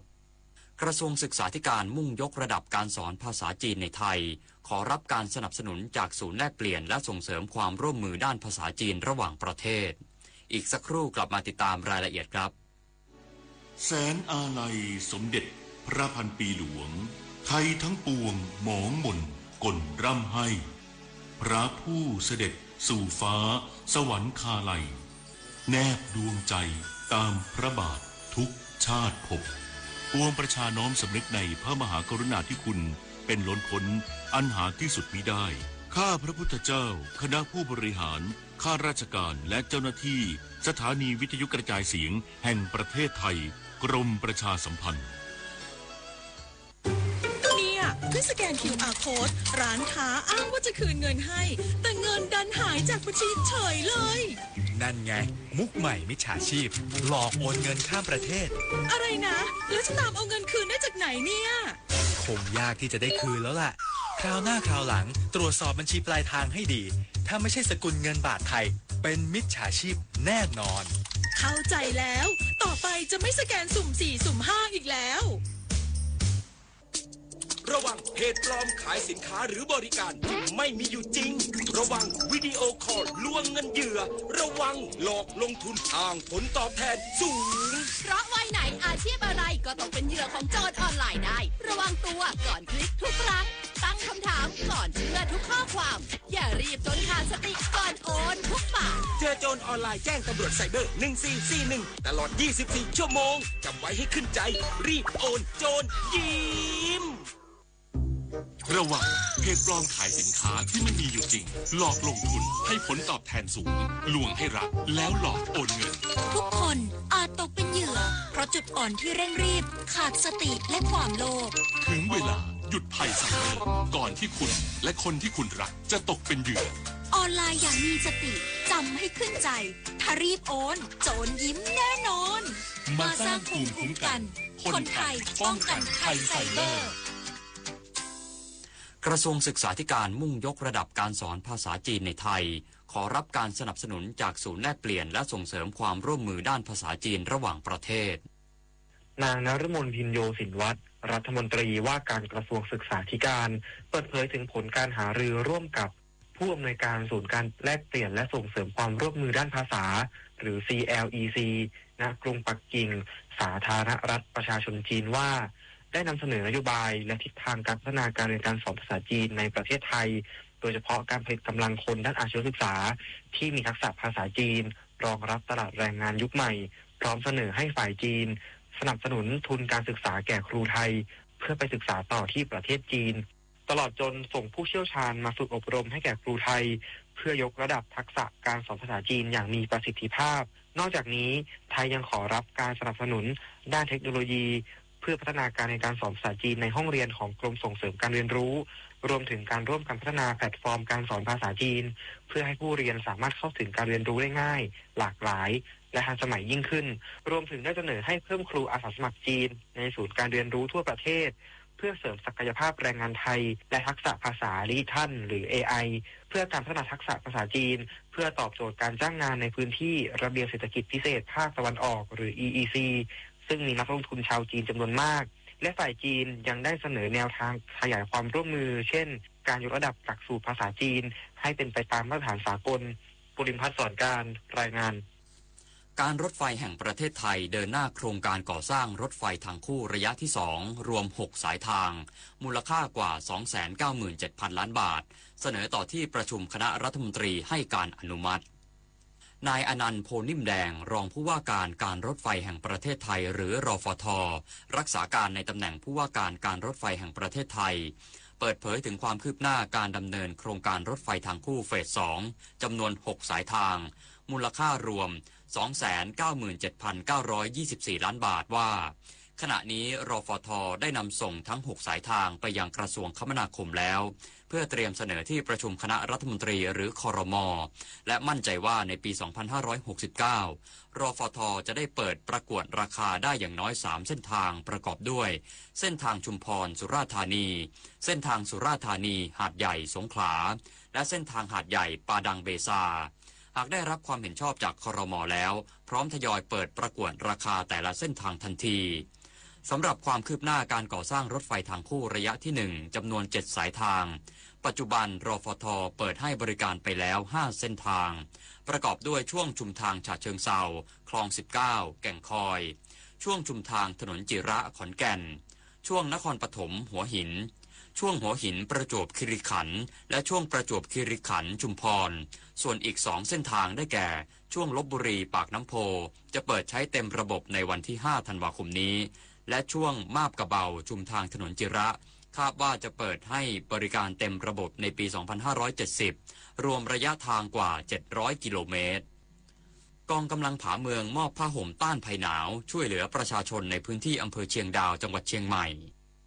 กองบังคับการควบคุมผาดงหน่วยเฉพาะกิจชัยยานุภาพกองกำลังผาเมืองจัดเจ้าหน้าที่พร้อมด้วยกำลังพลจิตอาสาและเจ้าหน้าที่เสนารักษ์ลงพื้นที่พบปะเยี่ยมเยียนให้กำลังใจ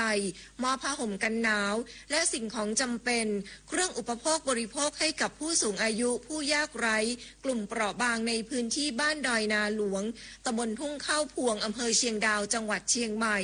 ซึ่งเป็นพื้นที่ห่างไกลธุรกันดารเพื่อช่วยเหลือและบรรเทาความหนาวเย็นจากสภาพอากาศในช่วงฤดูหนาวรวมทั้งให้บริการตรวจสุขภาพพร้อมแจกจ่ายยาสามัญประจำบ้านและให้คำแนะนำในการดูแลรักษาสุขภาพเบื้องต้นแก่ผู้สูงอายุเพื่อให้มีสุขภาพร่างกายที่ดีทั้งยังเป็นการช่วยแบ่งเบาภาระค่าใช้จ่ายพิมลกันเดชาชัยทีมข่าวสวทเชียงใหม่รายงานจบข่าวชลธรจัญญาอ่านรับฟังข่าวครั้งต่อไปเวลา 6 นาฬิกาครับติดตามข่าวที่นำเสนอไปแล้วได้ที่ www.thainews.prd.go.th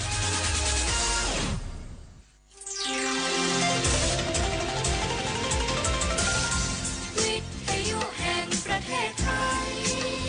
ให้ความรู้กู้ความสุข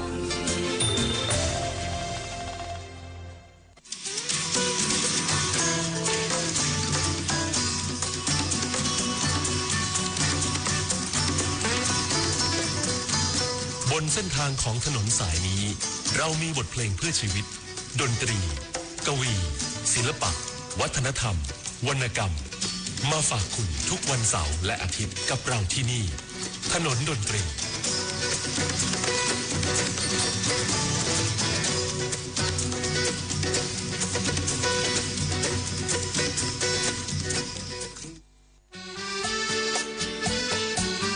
คนเพื่อ พื่อชีวิตใกล้ชิดกันยิ่งขึ้นมาเป็นเพื่อนกันใน LINE Open Chat ถนนดนตรีเพียงไปที่แอปพลิเคชัน LINE เลือกหน้าหลักจากนั้นเลือกตรง Open Chat โดยค้นหาคำว่า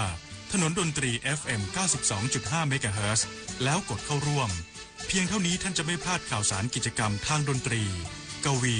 ศิลปะและวรรณกรรมที่น่าสนใจถนนดนตรีเรายังเป็นนักเดินทาง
ชั่วโมงสุดท้ายของถนนดนตรีในคืนวันอาทิตย์กับ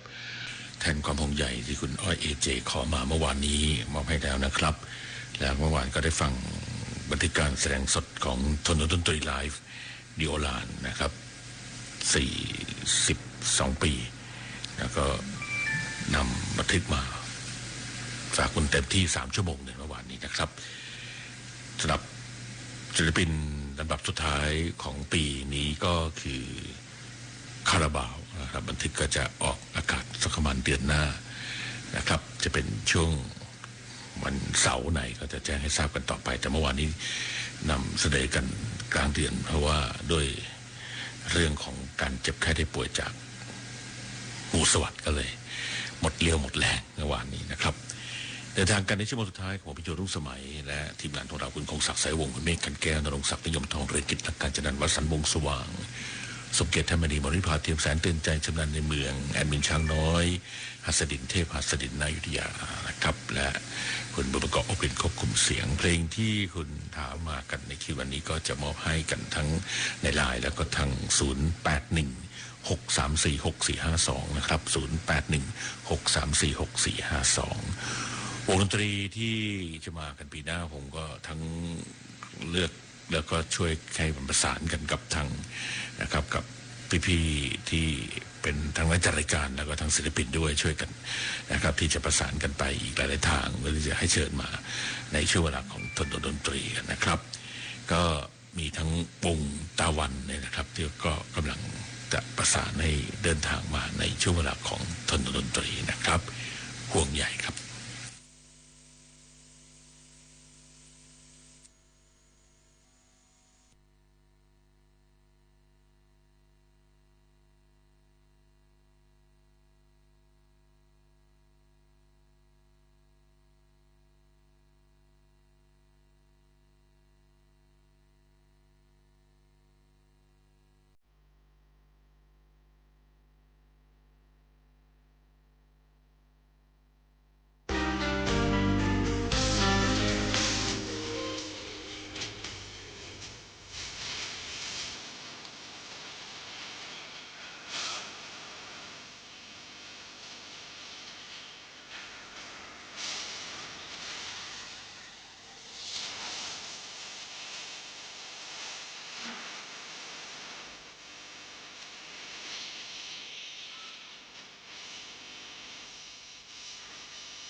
พื่อชีวิตใกล้ชิดกันยิ่งขึ้นมาเป็นเพื่อนกันในไลน์ Open Chat ถนนดนตรีเพียงไปที่แอปพลิเคชัน LINE เลือกหน้าหลักจากนั้นเลือกตรง Open Chat โดยค้นหาคำว่า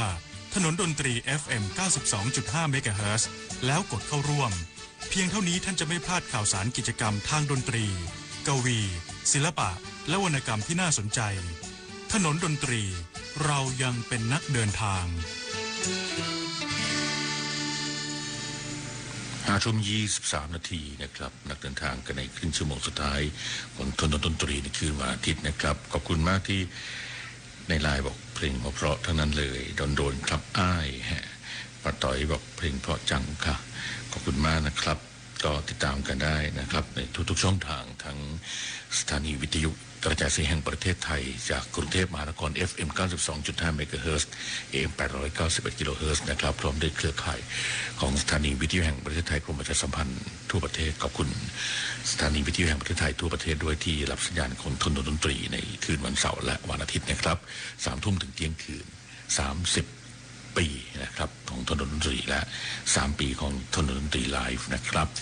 ก็พิทักษ์เสริมราชก็น่าจะมาอีกสักครั้งหนึ่งนะฮะเดี๋ยวเราดูว่าจะมาร่วมกันกับใครกันบ้างนะครับคราวที่แล้วก็มาในช่วงของโนมิเตอร์ไปแล้วใช่ไหมครับปีนี้จะลองดูนะครับว่าจะร่วมแบบบวกกับใครกันได้บ้างนะครับศิลปินก็คงจะต้องมากันแบบเป็นแพ็คๆกันนะฮะว่าอาจจะมีอะไรคือบนเวทีมีมุกมีอะไรต่างๆเล่นกันคุยกันบ้างนะครับแต่สำหรับคนนี้แน่นอนครับมุกกระจายนะครับสำหรับน้าหมูพงเทพกระโดดชำนาญซึ่งก็จะมากันอีกครั้งหนึ่งในช่วงเวลาของเดือนไหนเนี่ยจะแจ้งให้ทราบกันในช่วงปีหน้านะครับเพลงที่คุณถามมาในไลน์เพียงลมพัดผ่านครับ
ที่เสกสรร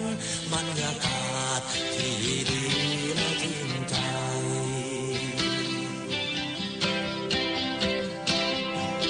แม้ไม่มีพยานคำมันหรือสัญญา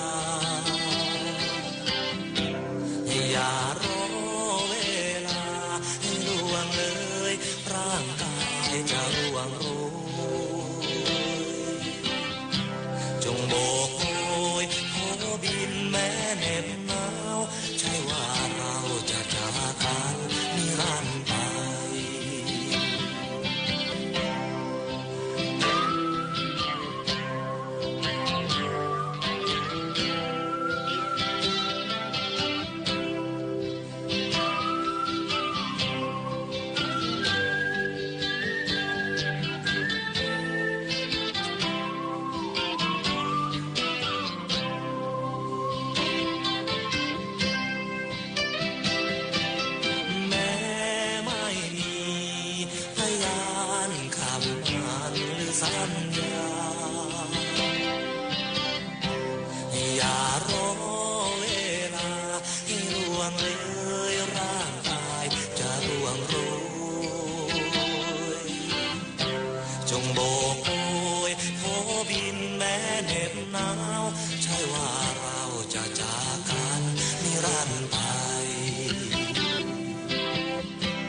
งโบกโอยโผบินแม้เหน็บหนาวใช่ว่าเราจะจากกันนิรันดร์ไปจงโบกโอยโผบินแม้เหน็บหนาวใช่ว่าเราจะจากกันนิรันดร์ไป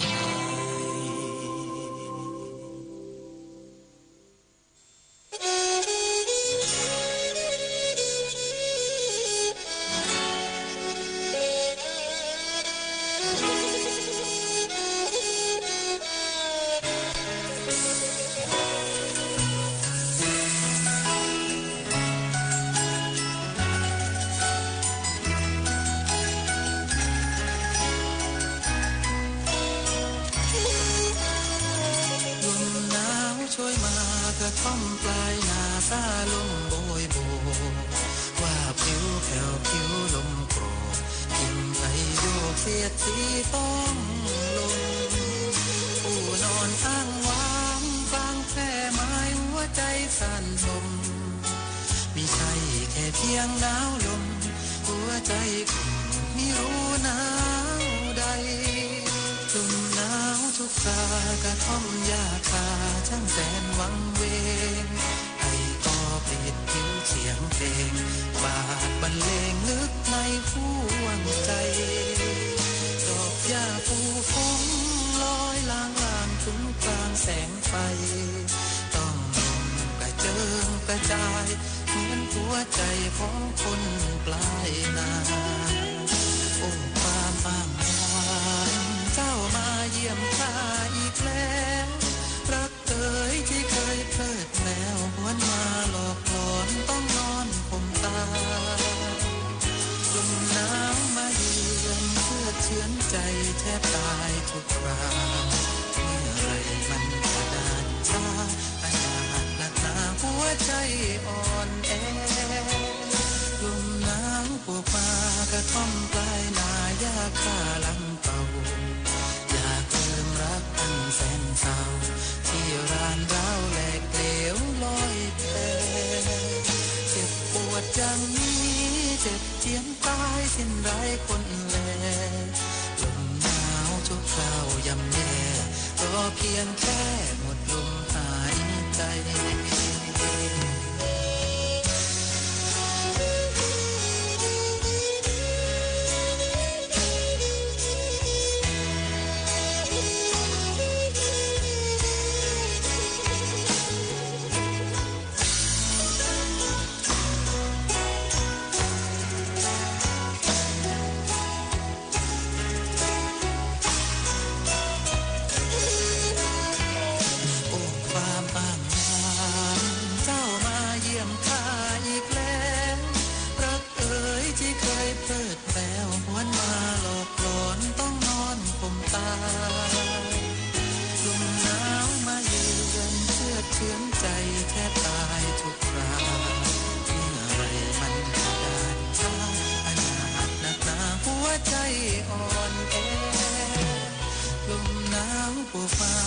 ท่อมปลายนาหญ้าคาลังเก่า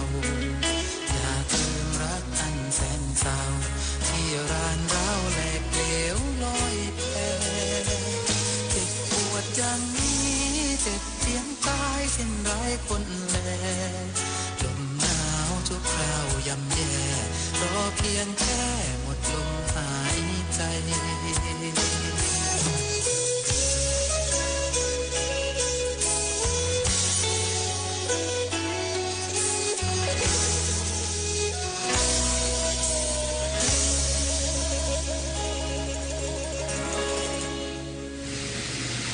ขอบคุณเพื่อนที่ลำปางนะครับคุณวสันต์วงสว่างฟังเพลินจริงครับราตรีนี้ก็ลำปางเพิ่งเริ่มเย็นนะครับก็ดีครับมาแบบสบายๆอารมณ์แบบชิลๆแบบนี้นะครับก็หน้าหนาวมันก็มาเยือนภาคเหนือแต่ตรงภาคกลางของเราน้ำยังท่วมอยู่หลายจังหวัดก็ต้องให้พลังใจกันมากๆแล้วก็การช่วยเหลือกันเต็มที่ครับหรือว่าการชดเชยยังไงอาจจะไม่คุ้มค่ากันแต่ว่าก็ต้องชดเชยให้เขาอย่างเต็มที่กันแล้วกันนะครับ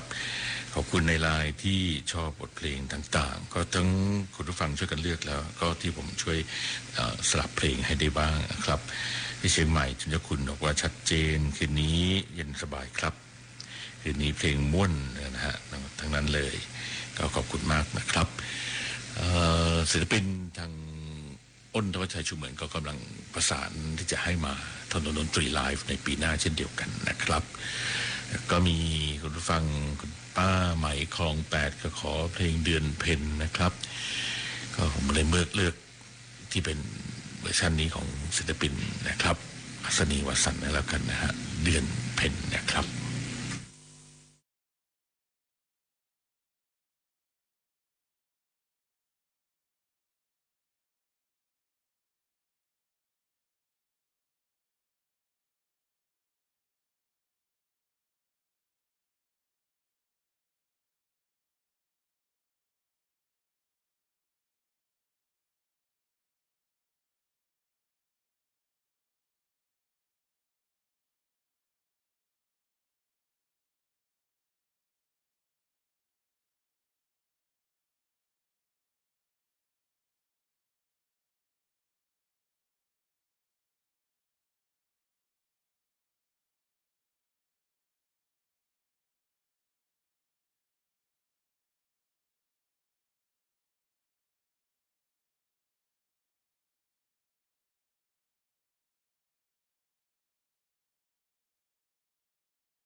ไม่ว่าจะสูญเสียแต่เพียงใดซึ่งเขาก็เสียสละมามากพอแล้วไม่ว่าจะเป็นทั้งชีวิตที่สูญเสียไปแล้วก็รวมไปถึงอวัยวะขาที่ขาดนะครับแล้วก็ความมุ่งมั่นของการเสียสละที่อยู่ในชายแดนของไทยตลอดแนวชายแดนที่ติดกับกัมพูชาที่ตอนนี้ไม่มีทีท่าที่จะมีท่าทีที่จะเป็นไม่จำได้เนี่ยนะครับมีแต่เป็นปฏิบัติกันอยู่เนี่ยก็คงจะต้องหันหน้ากันจ่อกันอยู่ในขนาดนี้แหละครับแล้วก็ให้กำลังใจกันต่อไปด้วยนะครับกับเพลงที่คุณถามมานะครับในลายเขียวเสียดดอยของพี่แจ้ตนุพลแก้วการนะครับขอบคุณทุกท่านที่ติดตามมีโทรศัพท์เข้ามาก็เวลาของไม่น่าจะทันแล้วนะครับสำหรับในคืนวันนี้ช่วงเวลาของทนดนตรีของพิญญรุ่งสมัยและคุณบุญประกอบอบกลิ่นนะครับควบคุมเสียงทีมงานของทนดนตรีคุณคงศักดิ์สายวงศ์คุณเมฆขันแก้วนรงศักดิ์นิยมทองเรืองจิตหลักการจันทร์วสันต์วงศ์สว่างสมเกียรติท่านมณีมริภาเทียมสารเต็มใจจำนันในเมืองแอดมินหัสดินเทพหัสดินณอยุธยานะครับชักน้อยนักเดินทางพร้อมกับทีมงานที่ได้ทำงานกันอยู่ในขณะนี้บอกคุณเสาวรัตน์ปะเข็ดก็จมเลยฮะอ่วมตั้งแต่ถึงชัยนาทถึงนนท์เลยตอนนี้อยุธยาอ่วมน้ำเริ่มทะลักกันเข้ามาแล้วใช่ไหมครับก็ยกของขึ้นที่สูงกันแล้วก็ดูแลเรื่องปลั๊กไฟฟ้านะครับเครื่องไฟฟ้าแล้วก็สัตว์มีพิษทั้งหลายก็ระมัดระวังนะฮะแล้วก็อะไรต่างๆที่จะช่วยกันเหลือกันได้ในชุมชนก็ช่วยกันก็โดยเฉพาะสัตว์เลี้ยงนะฮะคู่ใจทุกท่านก็ต้องคอยดูแลกันด้วยวันนี้อยู่เวรกลางวันกับกเวทแมวที่สถานีมีตัวหนึ่งเขาก็พอดีอยู่เวรวันหยุดแล้วไม่ค่อยมีคนมีผมอยู่คนเดียวนะครับก็เขาก็เดินตามห้องน้ำก็มาขอเคลียร์เดินตามนะฮะจะปิดประตูห้องอะไรเขาจะมายืนหน้าห้องเรียกอยู่นั่นนะเขาก็เป็นอะไรปรากฏว่าลองตามเขาไปซินะฮะเขาไปที่ตรงจุดที่มีคนวางอาหารไว้แต่ว่าอาหารหมดแล้วก็อยู่ในกระป๋องมีอาหารอยู่แล้วผมก็เลยต้องเปิดกระป๋องแล้วมีอาหารเม็ดก็เลยใส่นะครับใส่ชามให้เขาก็กินแล้วก็หันมาเหมือนมองว่าขอบคุณเขารู้ด้วยเนี่ยนะครับสัตว์นั้นก็มีหัวจิตหัวใจเช่นเดียวกันก็รู้ว่ามีคนที่จะช่วยเหลือเขาได้นะครับดังนั้นก็แน่นอนครับความเป็นเพื่อนมนุษย์ต้องช่วยเหลือซึ่งกันและกัน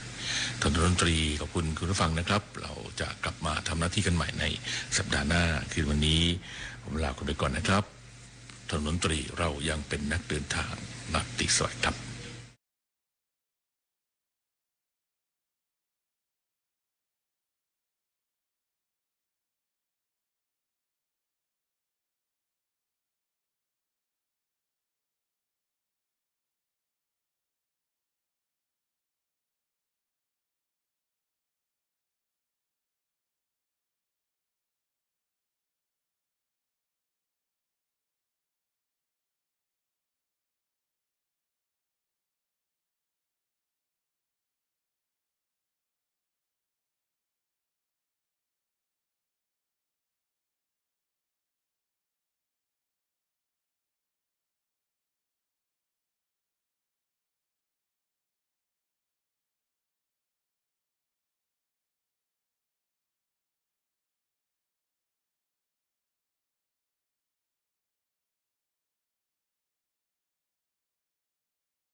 ที่นี่สถานีวิทยุกระจายเสียงแห่งประเทศไทยกระจายเสียงจากอาคารถนนวิภาวดีรังสิตกรุงเทพมหานครยุติการกระจายเสียงสำหรับวันนี้ไว้แต่เพียงเท่านี้โปรดติดตามรับฟังการกระจายเสียงของทางสถานีวิทยุกระจายเสียงแห่งประเทศไทยได้ใหม่เริ่มตั้งแต่เวลา 5 นาฬิกาเป็นขอความสุขสวัสดิ์มีแด่ท่านผู้ฟังทุกท่านราตรีสวัสดิ์